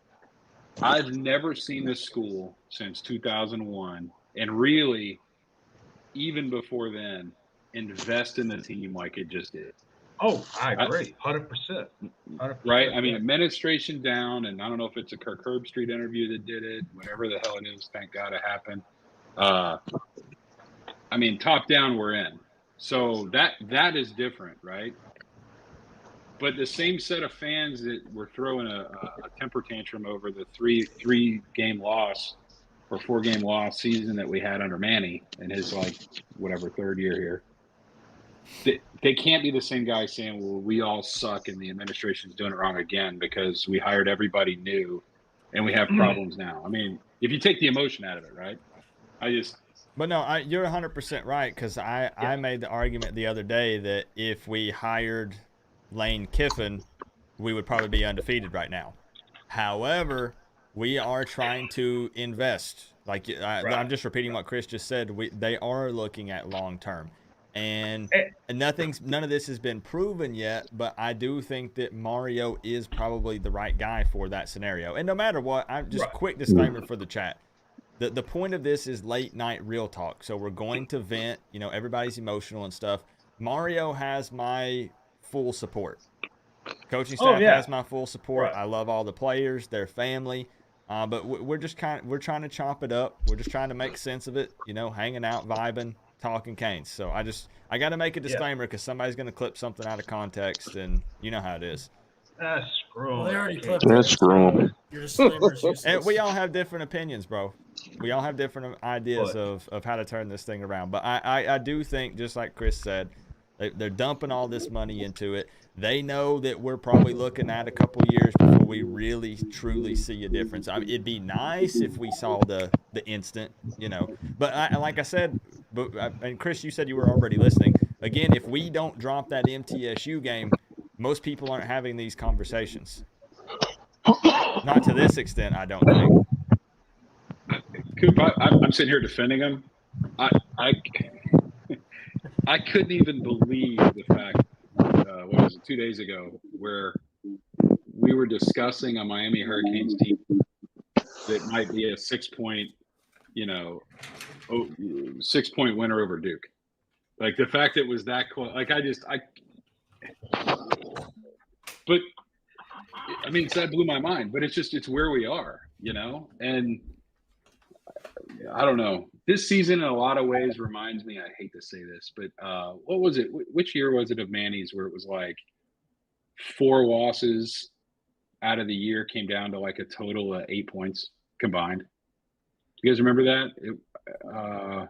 I will be 100% honest. 18, I absolutely 19. remember that, but I have also tried to remove most of that from my memory. So the small details I cannot recall. Wasn't that just his last year? No, and then he went on a streak. Was it? I I think can't so. remember. Like, Like everybody Derek King was hammering. crap. We lost like our first 4 out of 5 games or something, and then we won like 8 straight with TVD. Some dumb crap like that. Hold I up. think Now, it was. now I'm what about year to it look was. because I don't remember. But Yeah, it was like 3 out of 5 of our losses, or 4 out of 6, or I can't. I mean, it was at least 3. Yeah. It was like by a combined 7 points. And Well, and I started looking at this, and you look at A&M, you look at I'll take Middle Tennessee out of the equation. You look at the UNC loss, and I just wonder, you take some of the flukes out of here. Does a team have a different feel? Do we kind of go into the death spiral we went into mentally against Duke? I don't know. These turnovers seem to be the death of us. I mean, like I said, I didn't want it to come to this, but I think now that it's reached this point, I think it has to spiral completely out of control. And then, and some people are going to say it's already there, but I don't know yet about that. Well, instead of spiraling, do you just take the team and focus on not necessarily putting the best players today on the field, but instead you look at who are going to be the players next year that are going to be the starters, and just focus on getting them reps this Stop year? playing them young At guys. this point? Stop playing them. Play the young guys that want to play. I agree Put it with that that. I don't think they'll do that, though. Yeah, I agree with it, but I agree with you, Coop. I don't know. I mean, with injuries, they're getting out there anyway. Yeah. Hey, Coach Hayes coming in. He said, love the new show format. What? Coop, appreciate you, Coach Hayes. The Let me- man, the myth, the Shout out to legend. Coach Hayes. If you guys don't mind, let me thank a couple of these people real quick, Yeah. because I don't have the sound alerts turned on because I don't want to interrupt people, when we're hanging out and talking and stuff. So, Canes Football Talk, appreciate you for the 1. Hey, Eric, I thank you for the 2. Appreciate that, man. Mike Williams came through with 10. He said, Coop's the best. You're the best, Mike. Appreciate you, man. And we had a Clemson fan come through. Now, he's got something to say about Miami fans here. I want on it. He said Miami fans complain about coaches and players but refuse to show up to games. Hard Rock looks electric tonight for the Dolphins. Good night. I got it. Want me to handle this?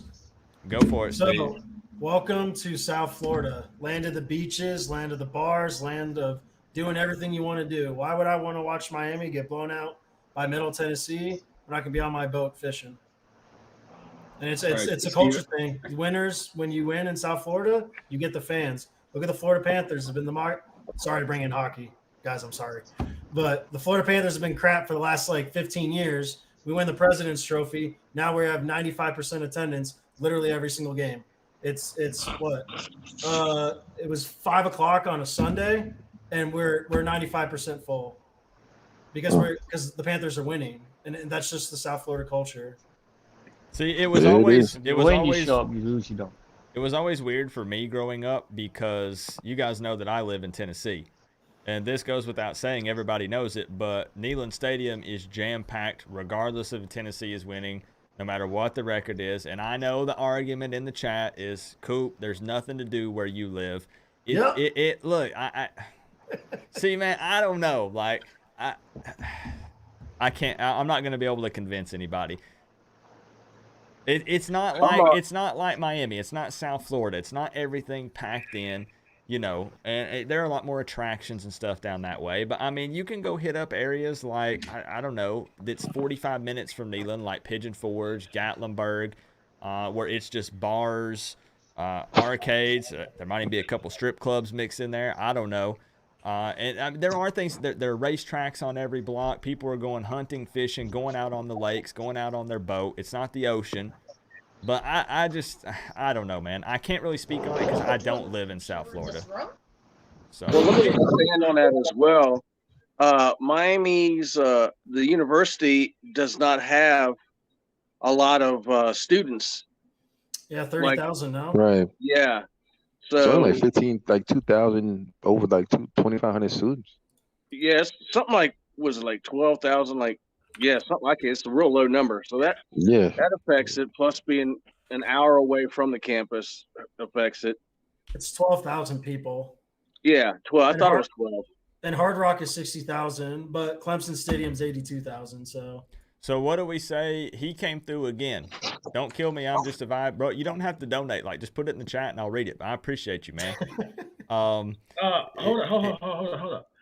Where y'all at on the football game? I just saw the interception.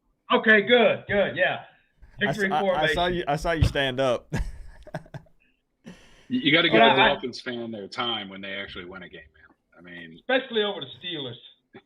But anyway, I'm sorry. Go ahead, Coop. No, you're good, man. I want to see what you guys have to say. I just won my fantasy game by 1 point because Mostert, I can't say his name right. Mostert, just wanted to have an 19-point game on me, and I'm just like praying, please take a knee. Do not give him the ball.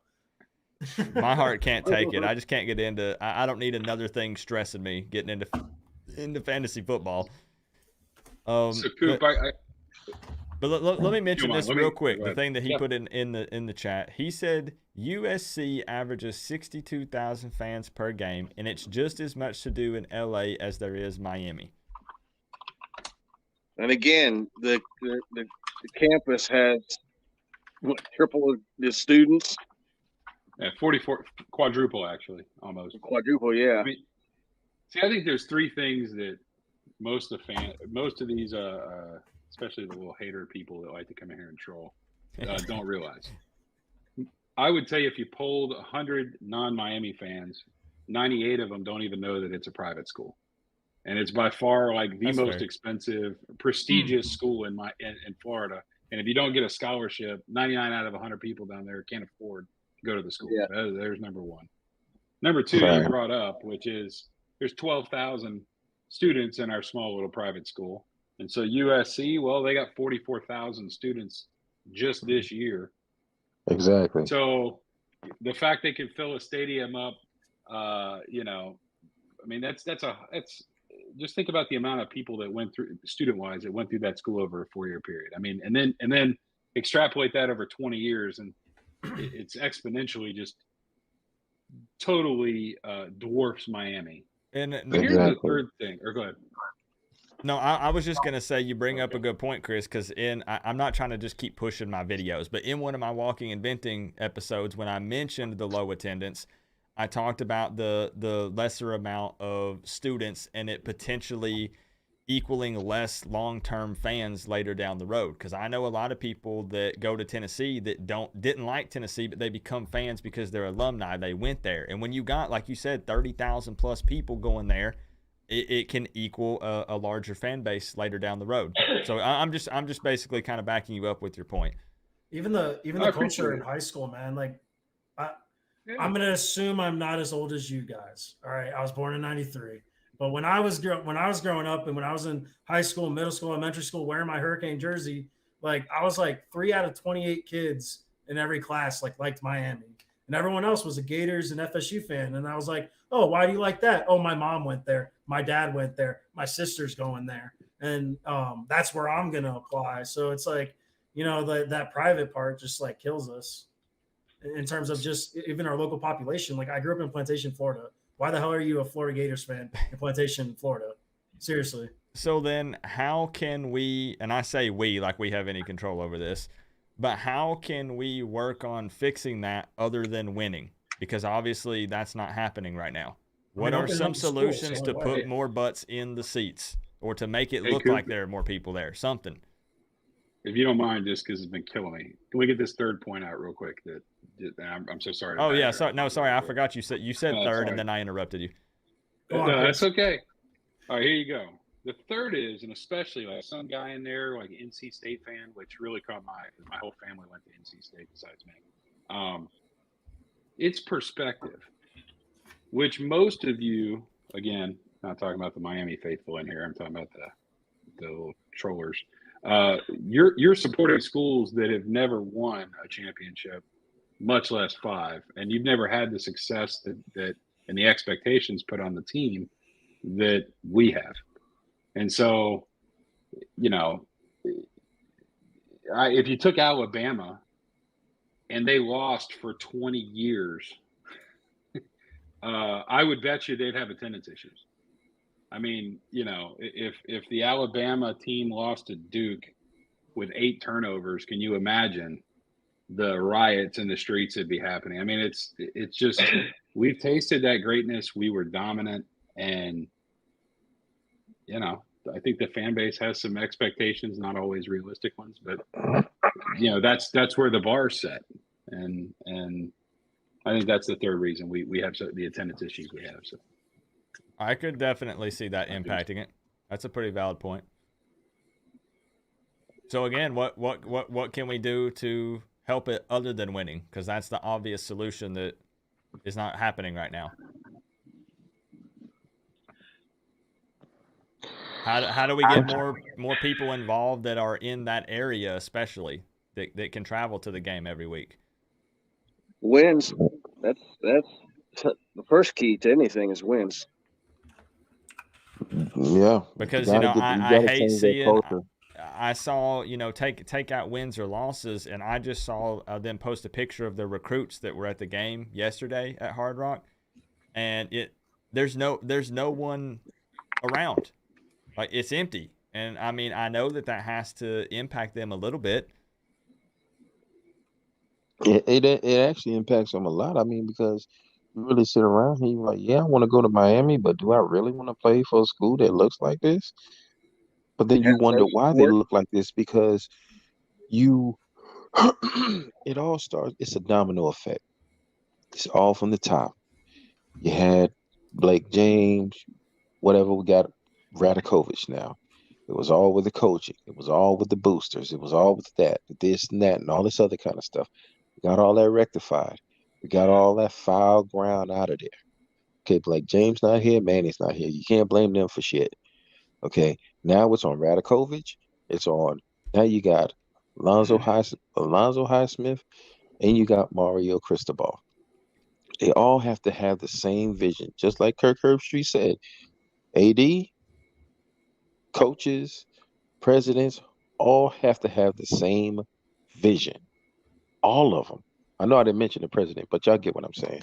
Oh, You yeah. have to have the same vision, and it's not going to happen overnight. No. We in this group here, and I'm sure that there are a few more that know that microwave success is not going to happen overnight. And plus, microwavable shit really does not taste that great. Things that take time in the oven, such as this, I'm just using as a metaphor, takes better. It tastes better. The quality is better. It doesn't taste cheap or ran over. You see what I'm saying? It has to take time. I am using that. I am going outside the box, and I am saying that T word. A T That word. a lot of Miami, so-called Miami fans do not like the anti-time word, because they want right here, right now. This is not right here, right now. But they got to have his own players. They got to have their players, and then we can judge them on that. Once they get their players in there and get them worked up. Understand something? Saban didn't get this shit overnight either.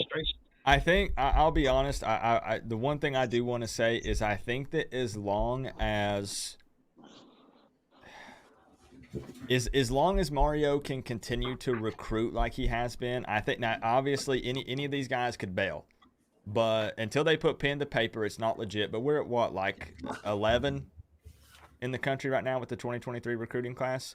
So as long as these losses and all of this negativity within the fan base doesn't end up screwing up recruiting, I think the T word is acceptable and okay, and the long-term success argument is fine. Because otherwise, if that starts to impact recruiting and we start down a slippery slope with that and it starts affecting that really bad,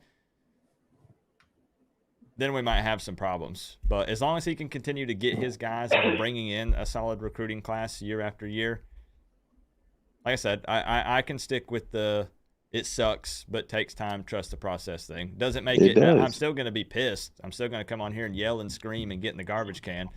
But getting out of it. Shout out to Steve. Just please don't hurt yourself, Coop. When Coop, I'm glad you didn't get hurt getting out of the trash can this time. I got in the bigger garbage can that time. That way it was less likely to fall over. Because I told you guys that story. I tore cartilage between my ribs last year whenever I fell out of that garbage can. Yeah, that shit made me nervous, Coop. Please don't get in the damn garbage can. I do it for you guys. I do all my own stunts. No stunt doubles. How about this, Coop? How about you get a chair? If we do some trash ass shit, we just get a chair and just get a damn Miami dunce and just put that on your head instead of doing that damn trash can, because that shit made me nervous. Like for real, bro. Hey, what's going on, Corey? What's up, Corey? What's going on? Good to see you, man. Good to see you too, Coop. Hey, Coop, I'm going to get off for the night. Hey. Appreciate you for hanging out and chopping it up with us, Eric. I had to make the inaugural, you know. There you go. This is episode 1, so we're trying to figure out the flow of this thing, you know, like what exactly we want it to be and stuff. So it's going good. I appreciate you, Eric. Yeah. All right. Canes love for everybody out there. You too, bud. Take care. There we go. Man, I mean, I'm getting echo from somebody. You guys hear that? Yep. Okay, I think we're good now. I think so. Corey, you came in at possibly the tail end of it because I'm trying to think of anything else that we could vent and complain about. I don't know. You guys got anything else? I've kind of discussed everything I wanted to talk about. I just want to see change. That's all. Yeah. I think it's going to happen. I really do. We got too many pieces in place from the top down. We just got to get the players to get their heads out their asses. I don't know. Right. I want those players to play with some fucking heart.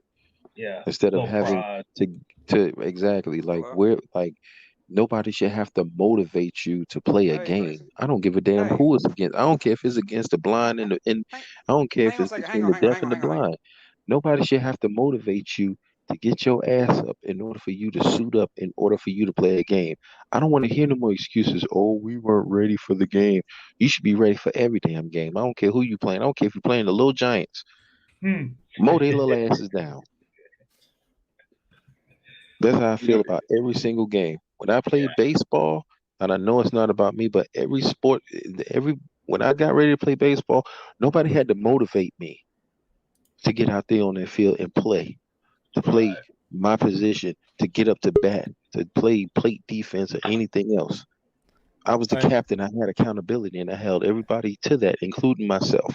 And now the thing is you would like there's no leadership. You would like to hope that all those guys have that kind of mentality, because for me, even knowing that there's no chance at a national championship, going to the ACC championship is probably out of the picture unless UNC drops some games, and that lowers the morale, and you know it hits your motivation a little bit. Like, what are you getting up to play for at that point, other than your pride and being a competitor?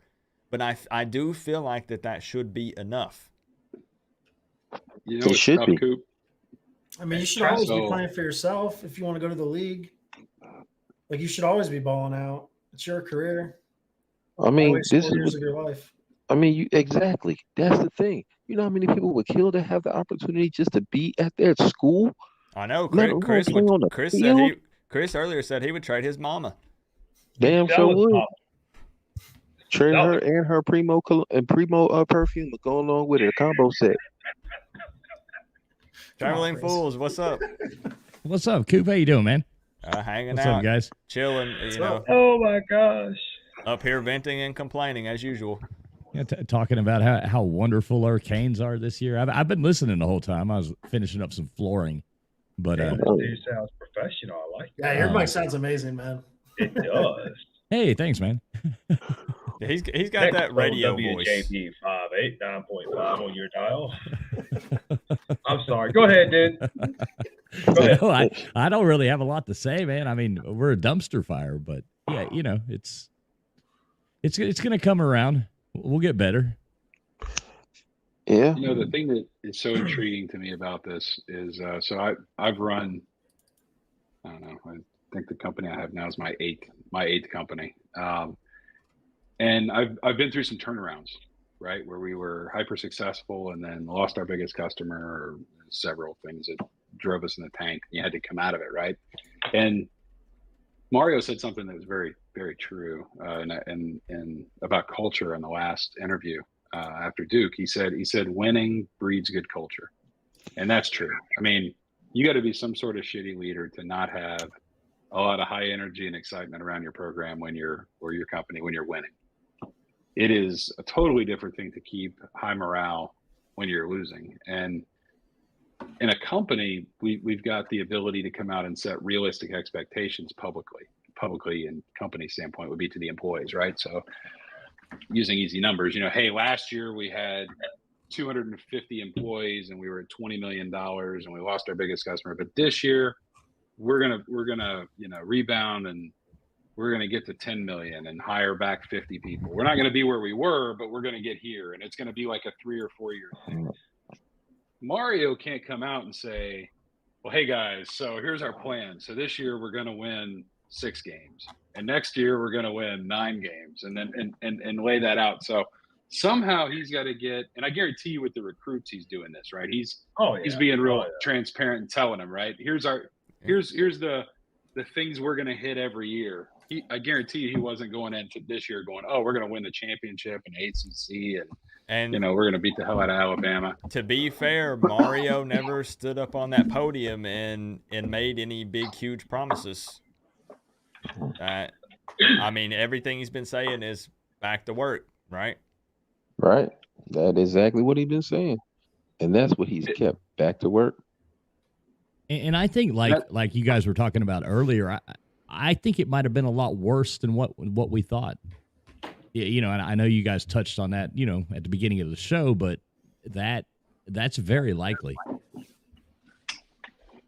And we've all talked about it. There's no denying he knows what he signed up for. He's been very open about that. I'm sure it's still difficult to receive so much backlash and negativity. He sees some of the posts and the questions from the media and stuff.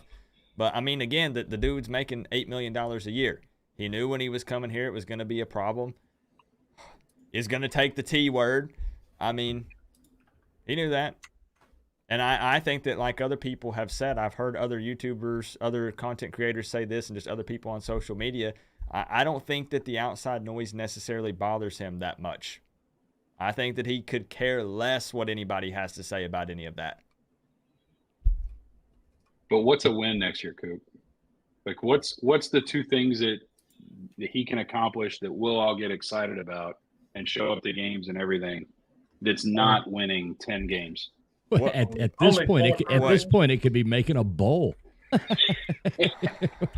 don't need to make a bowl. We need to win a bowl. That's the problem. Only 10 penalties and 4 turnovers. Honestly, what I hate is what we playing the Kellogg Fruit Loop cereal bowl. As long as we make a damn bowl and win the bitch. What I said this year was what would keep people off of his back, even though they would still be pissed and upset, would be to win more games than Manny Diaz. Because instantly what everyone is doing is comparing him to Manny. Like we just discussed earlier in the show, if we kept Manny, we might not be 3-4 right now. Win more games than Manny, it shuts most of the people up for now. Yeah, you're right, Coop. Well, look who it is. What's up? Hey, is that the hoodie chick? That Rock on, girl. That is the hoodie girl making an appearance. Hey, what's going on? What's up, Coop? What's up, guys? Hey. What's going on? You tell us. I think the Kings are in a coma. I don't think they're dead, but they're definitely in a coma. Damn sure, and I see you on a breathing tube. I'm about to put family around. Well, I think, though, we should pass that question around from Chris. I gave my answer. What do you guys think? What was the question? I'm sorry.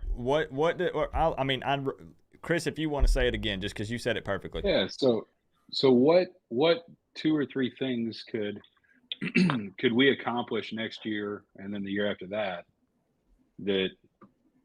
is moving us down the road we need to go, right? That everybody's going to get excited about, that everybody's going to show up to games for, that's going to kind of build that momentum, other than winning 10 games and being in an ACC championship and those kinds of things. Because that's a big thing. I think that's the answer to Coop's question. Beating the teams we're supposed to beat would be a good start. Yeah, it would be. I mean, on paper, we obviously should have beat Middle Tennessee, should have beat Duke, Right.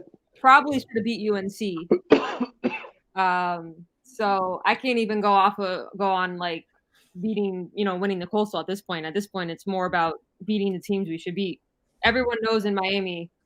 I think Kirk Herbstreit said it when we played Notre Dame on the broadcast in 2017 that Miami's a big event town. So if we want fans to show up, kind of have to start winning first, and the first part of winning would be beating the teams we should beat. Right. I agree. You guys a big fan of Aaron Rodgers by any chance? I'm a Cowboys fan, so nope. Do you ever hear his Giants nonsense fan, so. about like manifestation and like don't bring a negative thought or a negative comment into a locker room because you'll start believing it and it may happen? My biggest question for Mario is why did he not come out swinging saying, hey, we got a chance to win the ACC title this year? Like, do you think like him not manifesting that sort of led to him maybe losing the locker room? And once you're down against Middle Tennessee and you lose that game, you kind of already quit on the season. And then you get what we have against Duke. Like, do you think it's just like a snowball effect and it all starts from that first press conference? Nah. Or do you think I'm overreacting? Mario probably knew what he had before he even walked into the coaching position. Yeah, like he knows he can't win with it. You're right about that. I mean, you can't come out all cocky and then do this. He probably knew what he had. I mean, you're not wrong. Imagine if Mario came out, and coaches don't really do this, but if he was like, we're going to the ACC championship this year, and then we're 3-4 at this point, that would have been a big backfire in his face. That would have been bad. Go all joking. Very. Extremely. Well, the team we had to start this year, I mean, I hate to keep coming back to this, but the team we had at the beginning of the year versus the team we have now is apples and oranges. I was looking at it the other day. Top 2 receivers, top 2 running backs, 3 offensive linemen, and now probably our starting QB are out. I mean, how many teams out there could survive that and not have some pretty big impact? Maybe Alabama? Maybe. I don't know. Maybe Clemson? Not every team has 1 million 5-stars on their bench like Alabama does.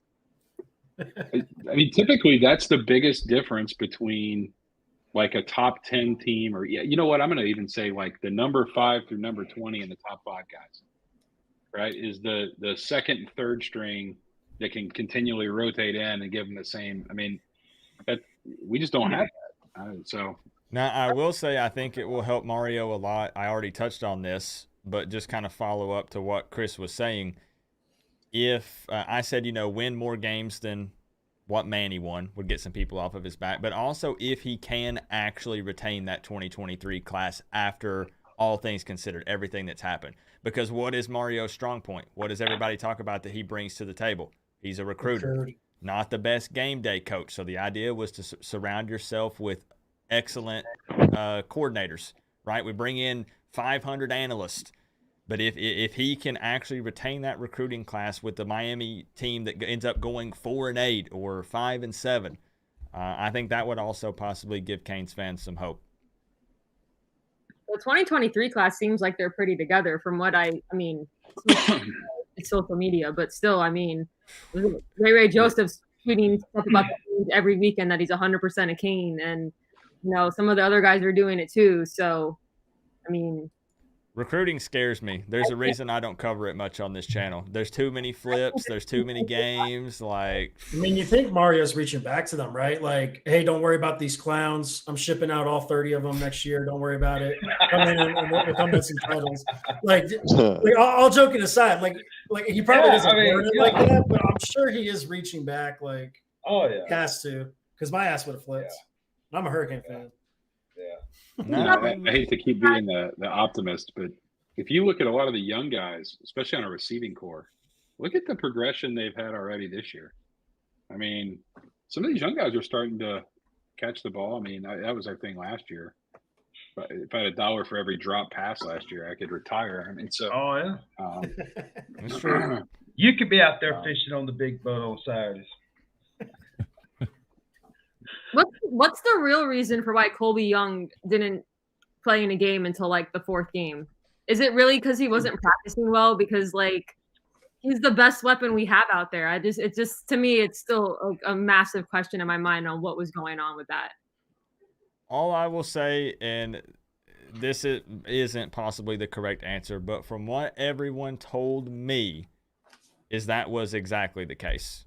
Was there were some footwork things. There was learning the playbook. That they said. I mean, they said that for him the transition wasn't necessarily an easy one.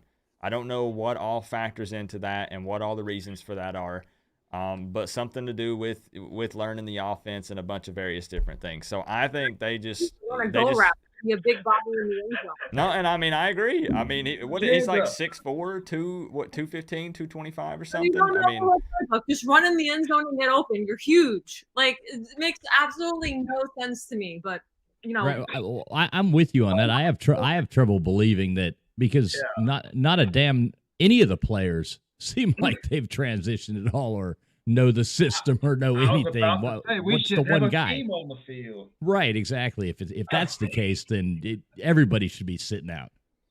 Is that really on the offensive coordinator though?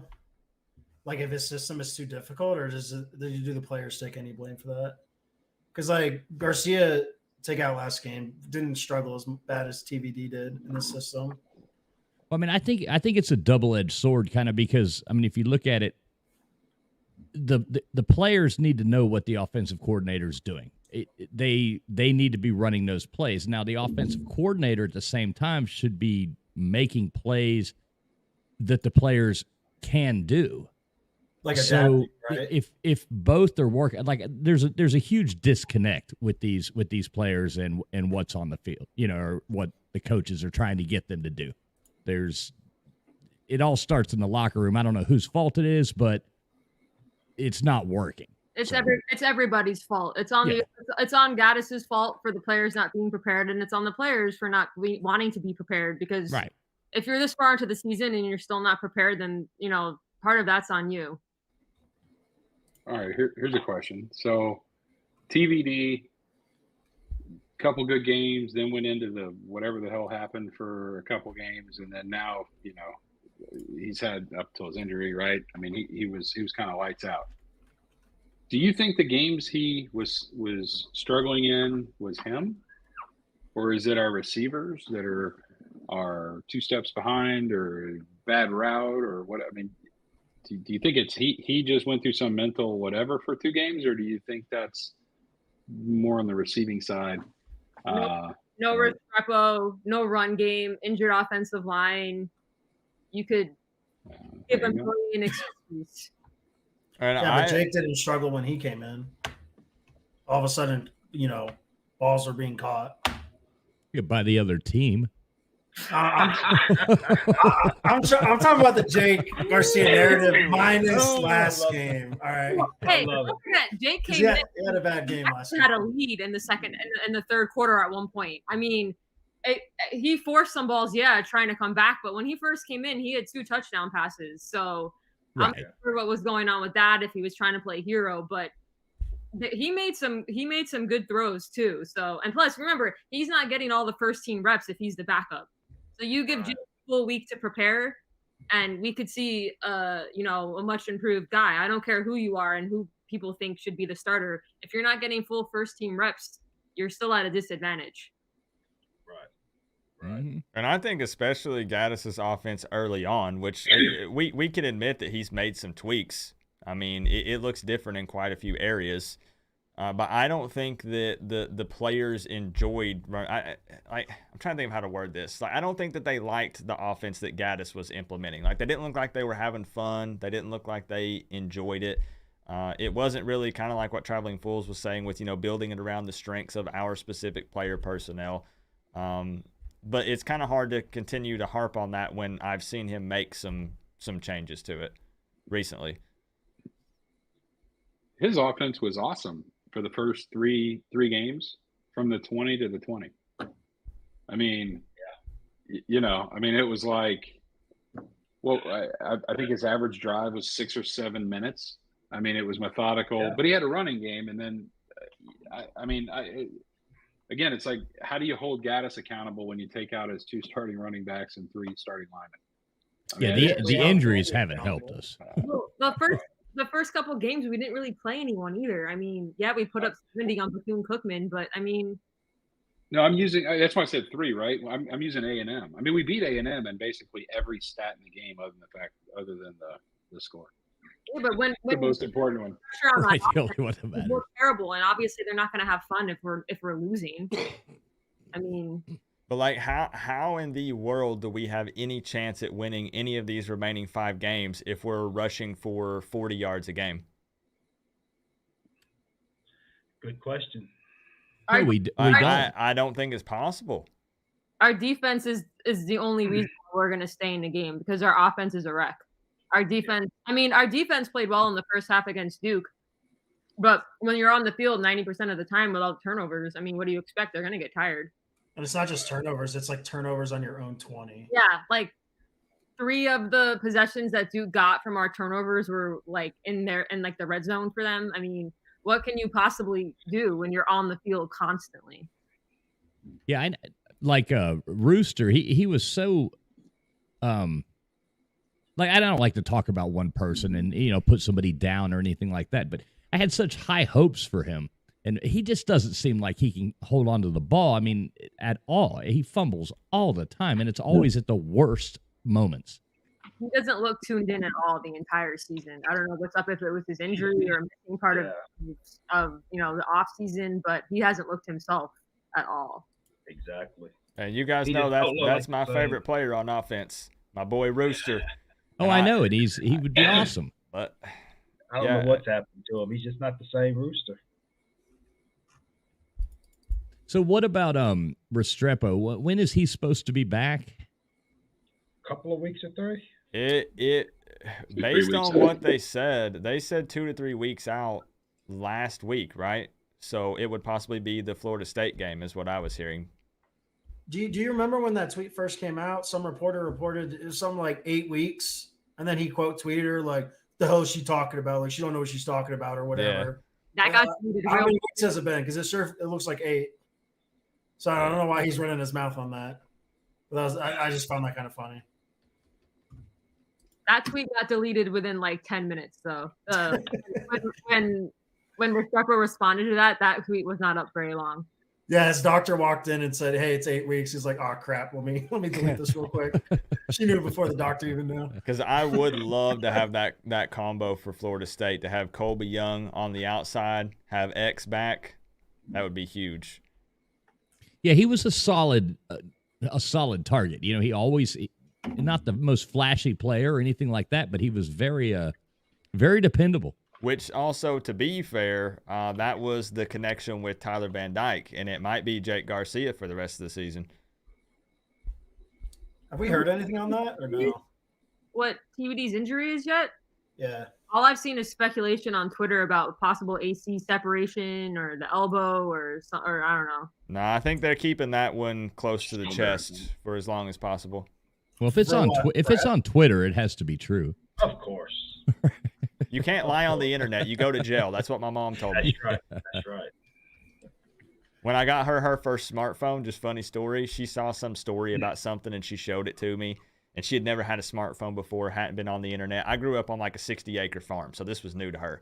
And it was some crazy, wild story. I don't remember what it was, about the world ending or something. And I was like, "Mom, it's fake." And she's like, you can't tell a lie, right? Like, it's illegal. And I'm like, Mom. I think there are some laws, like, depending on the context, about, like, lying online, but I thought it was illegal to tell the truth online. I thought you always had to lie. Isn't that how that works? Right, exactly. Oh, jeez. Yeah, I don't know if any of you saw it. Go ahead. Sorry, Trevor. No. Go on. I'm just rambling. You go on. I don't know if any of you saw it. I was looking at the Canes Warning article that had the injury report prior to the Duke game. If you guys haven't seen that, it's pretty interesting to look at. It says Duke, no injuries reported, and then Miami, and it's got a list about that long on the screen. It's like, again, it's just crazy. Yeah, I was yelling half the game because I was at the Duke game for them to play Thad, and then someone kindly told me he was injured. I was like, I didn't know. I was like, where the freak is Thad? Why isn't he playing? And then someone was like, oh yeah, he's out this game. I'm like, what the? So that's a funny question though, and I've had this brought up quite a bit on that like post game Coop that you help me out with sometimes. Why all these injuries? Is it just bad luck, or were the players so out of shape? Obviously not out of shape like we are, but hey, whoa, wait, what? Wait. But you know what I'm saying. You know what I'm saying though. Or I've had some people come in. They're saying that I always forget the guy's name, the mustache guy, that he's pushing them too hard, and you have other just a lot of different people saying a lot of things. What do you guys think? I think Coop needs to stop before he hurts himself. I don't know. We're supposed to have like the best strength and conditioning coordinator like in the country. Yeah. So can these guys just not hack it? I mean, right, exactly. And well, I've had a lot of people say both ways. They're like, he's pushing them too hard, or no, you can't push them too hard. Blah blah blah, back and forth. I don't know which way to take it. That was an impressive 6 though, Coop. Training for the Slob Olympics. Thank you. Yes. I feel good, man. Coop climbs in and out of trash cans for his workout every day. Dude, that intro was hilarious, man. No, it was not fun to make at all. At least you didn't fall over like you did a year or two back. Remember when you almost broke your neck falling over in the trash can? Yeah. But yeah, I mean, I think I took my earbuds out, so I didn't hear it. The rest of it, but my opinion was just, I think it's just that transition over to something that's, maybe a more rigorous, program than what they were used to, and I think that just kind of beat and banged them up a little bit, or possibly just not a lot of time in it. I mean, like 6 months, 7 months, something like that. Everything again, it coming back full circle to the T word. Time. Well, I mean, not all of the injuries are because of conditioning. I mean, Jacoby George injured his thumb. I mean, you can run a million laps, you can't predict. Right, that's fair. Right, yeah. So like the TVD, getting hurt in the game, that has nothing to do with that. But a lot of these, some of the other ones, it just seems like they're just getting hurt. You should be at a level like that as an athlete. You should be able to take a little bit of a beating if you're playing a full contact sport. What worries me is all the offensive line injuries. I mean, what is going on with that? That's my big concern. I mean, has Zion even played a full game? He was out for. What games has he played in?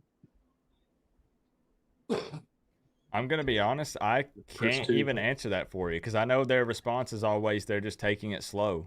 So he played Southern Miss. I know he didn't play Bethune-Cookman. I think he got hurt in a A&M game. And he's played. And that's from an injury from the offseason where he was getting his knee cleaned up. Whatever that means. Sounds gross. Sounds like they're opening it up and they're like scraping something out. Yeah, probably. I work in healthcare, so to me, that's all interesting. Well, guys, unless you have any kind of closing discussions or thoughts or anything, we're at the 2-hour mark for this thing. First late night real talk. I'll try to be better about kind of having some sort of, no, I'm not actually. I like this. I don't want there to be any kind of flow or like we come in necessarily with specific topics. I like hitting the go live button. People jump in and we just start talking. So hopefully you guys enjoyed it. All the Canes fan members, everybody hanging out, everybody in the chat. I promise, pinky promise, I was reading it the entire time. I was paying attention to what you guys were saying. But do you guys have any closing statements or any quick hitters that you want to touch on before we get out of here? Yeah, I just like to say it's so cool to actually see the faces with the voices and faces with it. Actually makes it a little bit more real, because I'll put my pretty mug back on for you. There you go. All right. But no, it's just, usually we've always just had, our Friday nights, Saturday game. Then if you stick around for the virtual season, all we see is names and type in. We don't really get to see each other. This is pretty cool. So I'm hoping it'd be nice if other people, if they want to, become family members and we can get different fresh faces circulating on this. Yeah, I just joined about a minute before I joined this chat. I'll be honest, I thought most of you were robots. I didn't realize you were real people. I'm just a bot that tweets about hoodies on Twitter. There you go. But no, and I want everyone to know, I truly mean this. I really do. This is not a push to get more members on the channel. I'm blessed to receive tons of support from so many different people. I'm good. So it's not a push to get more members. It's just, like I said in my video, it's two things. Number one, it's a thank you to people who provide some extra financial support. And I appreciate you guys for continuing to do that. And second off, just being honest, I feel like if you are financially invested in the channel, it's less likely that you're going to pop up on camera and be naked and get me banned on YouTube. Just being honest. So, do you want us to do that next week or no? I was about to say, Coop, you know me, man. I'm not trying to give any ideas. Easy but, now. Easy now. But I have the thing. I have two buddies that are streamers, and both of them got strikes because they did a StreamYard thing like this, and somebody showed explicit stuff on cam, and it got them banned. So I've had it happen to me. Yeah, it's not that I don't trust other people in the chat. It's just you guys are definitely invested. So I feel comfortable bringing you guys on cam. That's what I'm trying to say. Yeah, I almost forgot to put a hoodie on. That would have been embarrassing. That would have been terrible. Hoodie girl in a tank top. Everyone's just confused. A hoodie. Hold on. Yeah, don't forget to get dressed when you come on. Nobody wants to see that. Hey, Coop, can I make two quick requests though? Sure. One, sell that dang hat. Nope. Not happening. Come on, I got a hockey hat on. Come on, hook me up. There is not another hat out there that is tall enough to fit all of this brain power in it. I need the size. No, you need to sell it as merch, is what I'm saying. Not like give me your hat. Oh, okay. Yeah, I thought you meant like sell mine. No, I found Coop's YouTube channel because of that hat. Like the YouTube algorithm popped up one of his videos to the Hurricane hat guy. Let me watch this video, and that's how I found the channel. Wasn't that a Dime Life hat? No, it was by a company called Duh Nation, and they don't do any merch anymore. So I thought I saw it there. Never mind. And what sucks is this is the only one I have. So if anything happens to this hat, I guess I have to delete my channel. Like it's built on this. I have the orange one, but it doesn't look right, Always buy a backup. Come on, man. I know. So Coop, like my wife said, it, huh? My wife was in here the other day. Coop was on, and she's like, "I want to bend that bill so bad." No, sir. No, that would ruin it. Don't bend it. Oh yeah. Don't do it, Steve. Don't do it. Look at Jordan. Jordan's bill's not bent. I know, man. I'm just too old, I guess. All you young guys, you gotta come on here with your flat bill hats. It's a baseball thing to bend it. Young guys, I like this guy, bro. Well, I heard you guys throwing out age earlier, so The previous poll, I was the old man in the room. So how old are you? 53. Okay, yeah, I'm young. You got me by 7 years, so. And Coop, if we lose the next two, you're digging up Manny, right? No. Well, I'll think about it. Come on, make it a video. If I can contribute to getting us some extra dubs, I'll do what I have to do. I get blamed for all the losses. Maybe I can get some thanks for the wins. So I do love the way people blame you. They like blame Coop. I get blamed for every single loss in some way. I held my tongue the wrong way. I blinked at this time. Like there's always an excuse for how it's my fault. I will say that came to mind in the Duke game because I remember I was putting in chat, we're in control of the game. It's not their fault that we can't panic because they scored from the 15. And you made some comment about, but in the last game things changed all of a sudden. And I swear to you, it's like 3 plays later we fumbled the ball. Manifesting it. I'm telling you. Maybe it is me. Maybe it's me. I blame the loss on the fact that I was drinking a different beer. I usually have an order to the beers I buy and I changed the order, and I blame that because we were up 7-0 when I was drinking the right beer. So Melissa drinks a different beer. Jordan, what about the Lucky Sock? Did you have it or not have it? You didn't have it, did you? Nah, I wasn't even home, bro. It's my fault. My fault. Now, Coop, I did bust this old hat back out. This used to be my lucky hat. See, it's the Miami hat with the shamrock on it. Uh-huh. Oh, dude, I ain't seen one of those in a minute. Yeah, it's old as hell. I used to wear it every game day, and I got it in the early 90s, I think. Yeah. If anybody can find me this hat, I would love you because I want to find a new one, but I can't find one. I should be wearing a hat. You all are wearing hats. Well, exactly. We're balding old men. Oh, well, we ain't balding. All right, screw you, 53. I got it, bud. Jordan has more hair than me. I can tell you that. I know, man. Good Lord. I did like your Coop posted a picture of him looking kind of like a beetle on Instagram talking about your hair, man. That was like the Beatles haircut, dude, going on. That was pretty awesome. I'm just kidding. It still looks like that. Yeah. It does. Yeah, so does mine. Chris, you got that hat from the old Catholics Convicts game? Is it going back that far? It possibly could be. I don't know. I was given this hat years and years ago by a friend of mine, and he found it and thought, I come from a very Irish family, so he got it for me because of that and gave it to me. And this was in like 92, 93. I've had it that long, but it's so wore out now. I finally retired it, but it was always my game day hat. So I got to find a new one because, yeah, we didn't used to lose as bad then. So yeah, that was the problem. So if you can find me a new hat like this, we're going to lose a little bit less bad. Less bad. We'll have 7 turnovers. The one Canes hat that I have, I got free at a basketball game. Wow. Well, free hats are good. Cheers to free hats. The basketball team's probably the team you all want to follow this year, not the football team. But you have more hoodies than all of us combined, I would guess. Next time I jump on this live, I'll stream from my closet. Perfect. Give us a tour. I like it. I own no hoodies, so I got like 15. How many do you have? Like, just guess. Me? Is it like 50 or? That I actively wear. I think I gave you a count once, Coop. You did. I've seen a picture of the closet. What is the guesstimate? I'm probably like in the 20s, maybe 30s. I'm actually expecting a new one. Actually, probably will get delivered tomorrow. I'm at 15. I'll be hoodie boy.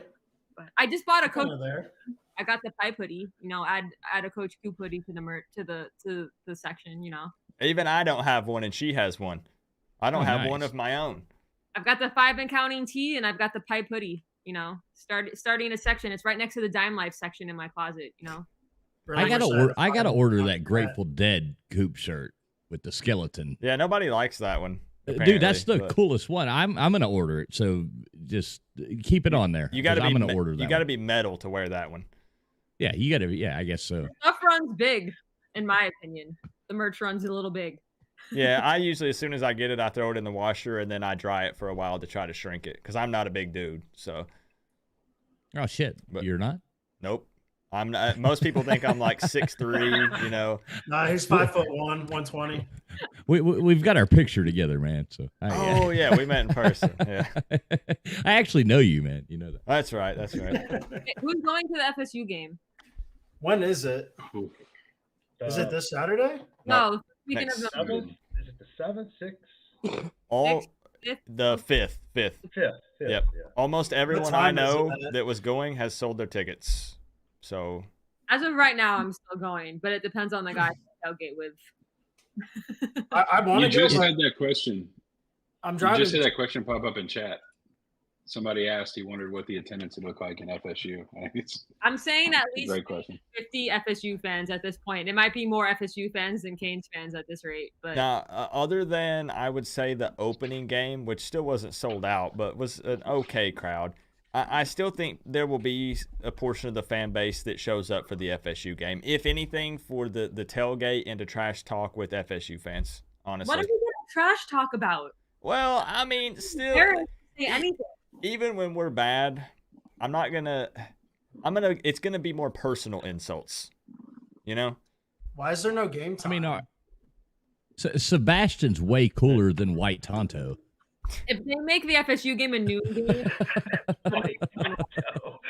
No, because if it's a night game, I could go. I'm driving from like New Mexico on the 4th and arriving in South Florida on the 5th. Nah, So it's a 27-hour straight drive. trash. So, like, I'd go to it if it's a night game, but I'm not projected to arrive till like 5. I'm guessing 3:30 probably. I'm hoping 3:30 because if it's a noon game, I can't be there at 8 o'clock to tailgate. Not going to happen. Hey, and if you come to the FSU game, I've been showing this on my streams. Come on, camera. I'm handing out free wristbands if you come find me. Of course, the camera's not going to focus on it. You better come find my tailgate. I'll trade you a beer for the wristbands.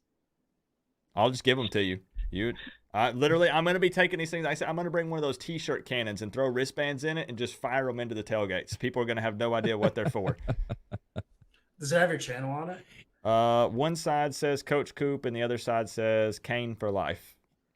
I've got about 400 of them, so I'm just handing them out like candy. Save me one of those, Coop. I want one. Save me one. Okay, I'll save. Are they like one size fits all, so they're going to be like massive? No. Look, I have small wrists. And they fit me fine. They're a little big, but yeah, I'll be handing them out. So is anybody going to the Clemson game? Dude, like I'm driving from New Mexico to South Florida and then going back up to South Carolina, which was where I'm about to be stationed. But like I'm waiting on a house and I'm like, let me hit the FSU game, let me hit the Clemson game. I'm like reaching out to people, like nobody's going. It's like so sad. We'll be there. Because it's about a 3-hour drive from like where I'm going to be stationed at. Yeah, we're going to the Clemson game. So my friend that lives in North Carolina said he would go if we were good. Obviously. So I no longer have anybody to go with because he was my place to stay and my ride.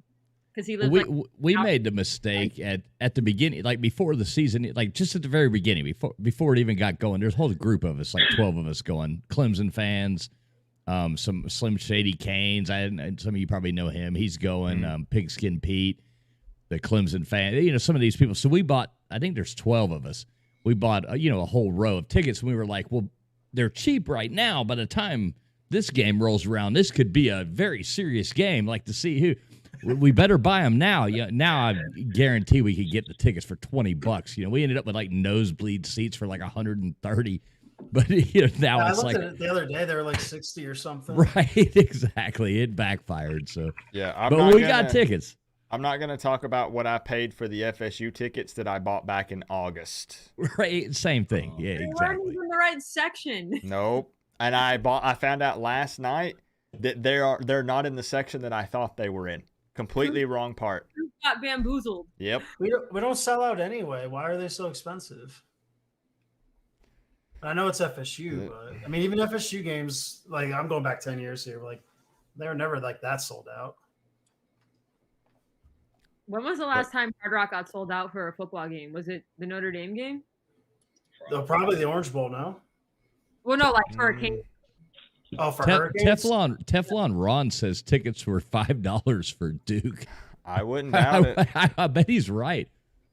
That stadium like a Marlins game. Empty. I was there. It was empty. And I left the game early, and I've never done that before in my life as a Canes fan. I sat through the ACC championship game in North Carolina. Me too. Something to whatever lost. But I was just so disgusted on Saturday that I left in the third quarter. I mean, I wouldn't doubt if the Georgia Tech game, if they're not giving away like a coupon for 2 free hot dogs at the varsity just to get people to go. They need to do it, though. They need to do it. Get more people there. The Marlins, it's like 9 people show up to the game and 8 of them got in for free from a church outside. In and out tickets.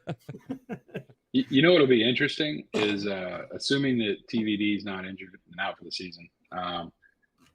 What happens if we get 5 out of our 7 injuries, are better, right? Like, how big of an impact will that have 3-4 games down the road for some of these? I mean, a lot of these, I'm looking at it, were questionable for the Duke game. Or listed as early November. I guess that's after Florida State. But I wonder if some of these people coming back doesn't help out a lot. I mean, Well, I'm sure it's gonna help tremendously. Well, that and a longer time in the system as well. You would think as we go through the season, we would get better. You would think. Is the season just not over though? Like, have we mentally quit yet or no? that was gonna be my remark also. Like Well, Coop, you and I talked about this. We were doing that other show that, and like I said before, I was like, the North Carolina game is going to be the telltale sign. If we go out there and lose that game, I think it's all downhill from there. Yeah, you said that. Yeah. And I hate to be like I was right, but they literally showed up to play Duke, and it was a joke. I mean, it was absolutely pathetic. There's high school teams that could probably have gone out there and beat them. Wasn't it like an FBS record for the amount of turnovers in one game, or is that just a school record? I never saw confirmation on that. I saw people discuss it, but I've not seen anyone confirm it. I know it's a school record, but I don't know what the FBS record. It's hard to imagine that. It's definitely the most by a school this season, I think, for 2022. Yeah. Most, well, yeah. And like that's like 09 or something. I mean, go big or go home, right? Yeah. If you're gonna do it, go do it. Hey, at least we're breaking records. Yeah. Gets us in the news, right? Right. Oh, man. Any publicity is good publicity. Yeah, What are we, like 13 days out from, or 14 days out from the start of basketball season? I don't know. Melissa would be the basketball one. She's keeping track of it. She was listing off the players' names, and I'm like, the last one I remember is Chris Likes, and that's it. And that's because he was a short dude like me, so I was like, I like that guy. Well, Coop knows I've been thrown out of a basketball game by the refs, so the basketball is my passion. I was like 20, so that was back in the day. Jordan, do you remember did you ever go to the baseball games back in like the 80s? No, I didn't. Those were a blast, man. What's that? Was that before the milkshake stand? Before they had the milkshake baseball games? I think so. I just remember like we used to go all the time to the baseball games. Baseball games are fun. It was so fun. It was a blast. Those games were so fun. It's even better now with the milkshakes. You got to wait like 3 innings for those milkshakes sometimes if you don't get early enough. So, Coop, I'm not saying I gave up on the Hurricanes, but I'm letting you know right now I got the Hurricanes on this monitor. I got Florida Panthers on this monitor. I got you on that monitor, and there's only volume on 2 of them. So I'll just let that sit how it is. Fair. I don't blame you. It's funny when I'm watching hockey. He can't hear you. Horn. I'm like in the other room, like helping my kid with something, and I just hear that horn go off.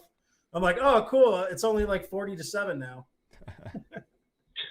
I was too busy to throw to Waddle because I needed like one more reception to win my fantasy matchup, and Tua let me down. Wait, did the Dolphins win or no? Does anyone care if someone spoils it? They did? Okay. And I just needed Waddle to get me some points, and he didn't get me enough. You think we should do a punishment turnover chain? So, like, if you turn the ball over, you gotta go stand up in front of the fans and wear get in front of the camera. But it's just like you put them in the pillory. You put them in the pillory out there, the thing, and everybody throws rotten cabbage at them. Or get a trash can out there. Get a trash can out there. Let them sit in the trash can. Could you imagine if? Yeah, we'll get more fans. Oh my god. But all right, y'all. I think I'm gonna head up on out of here. I appreciate everybody, like I said, for tuning in, either in the chat, all the Canes fan members popping in and out. I don't know what happened with Corey Gray, because like he popped in for only like 3 minutes, and then we couldn't hear him or something, and then he had to head out. So I don't know what happened with that, man. Let me know. Hit me up.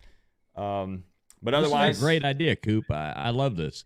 Yeah, I think I it's think really awesome. Canes for Life. I think Canes for Life fell asleep on us.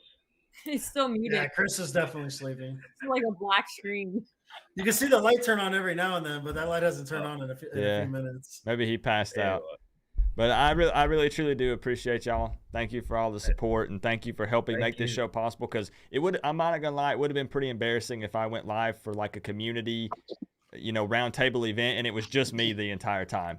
So I appreciate you guys for showing up and making it happen. And again, appreciate everybody in the chat. But I'm gonna head up on out of here. I'm gonna play a little nifty new outro, and then I'll see you guys soon. Appreciate y'all. Yeah, that's how we gotta close it out. Guys. What am I doing? We'll pretend Chris is doing it. I'll put something in there. He is in his dream.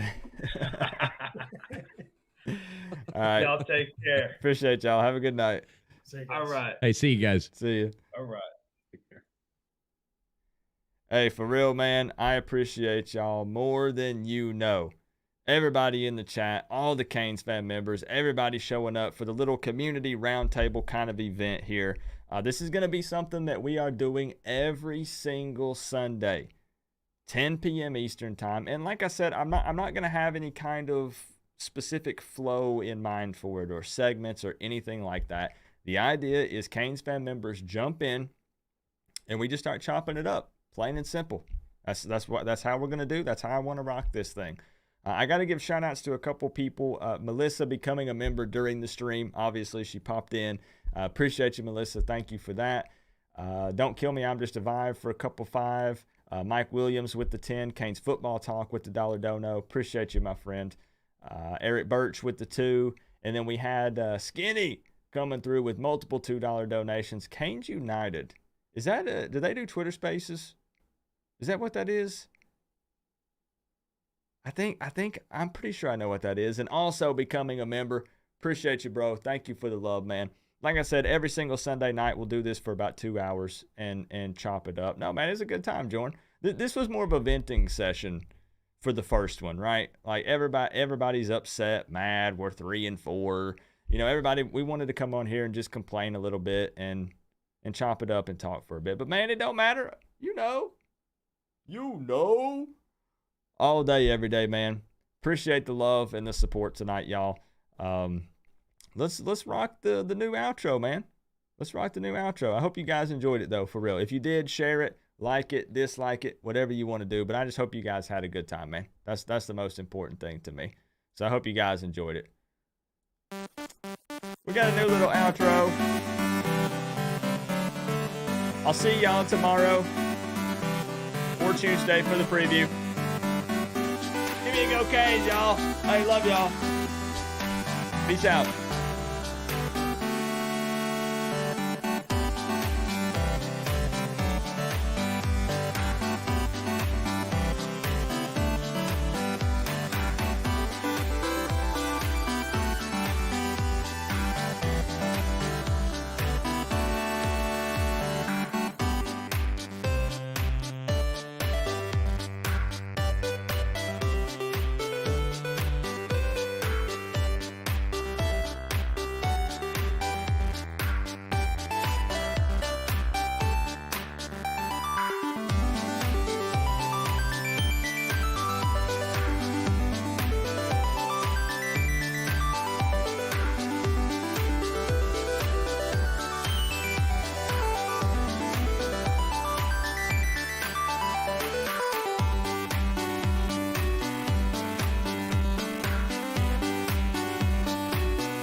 outro for real. I thought this thing was like 2 minutes. It's been like 10.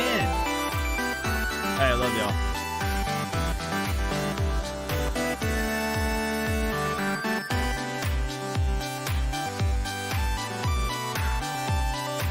It's still going.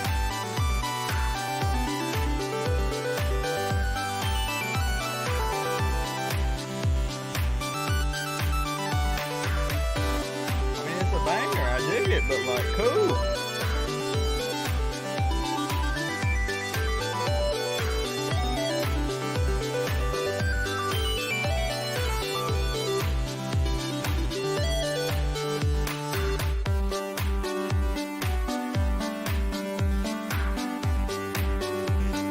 No?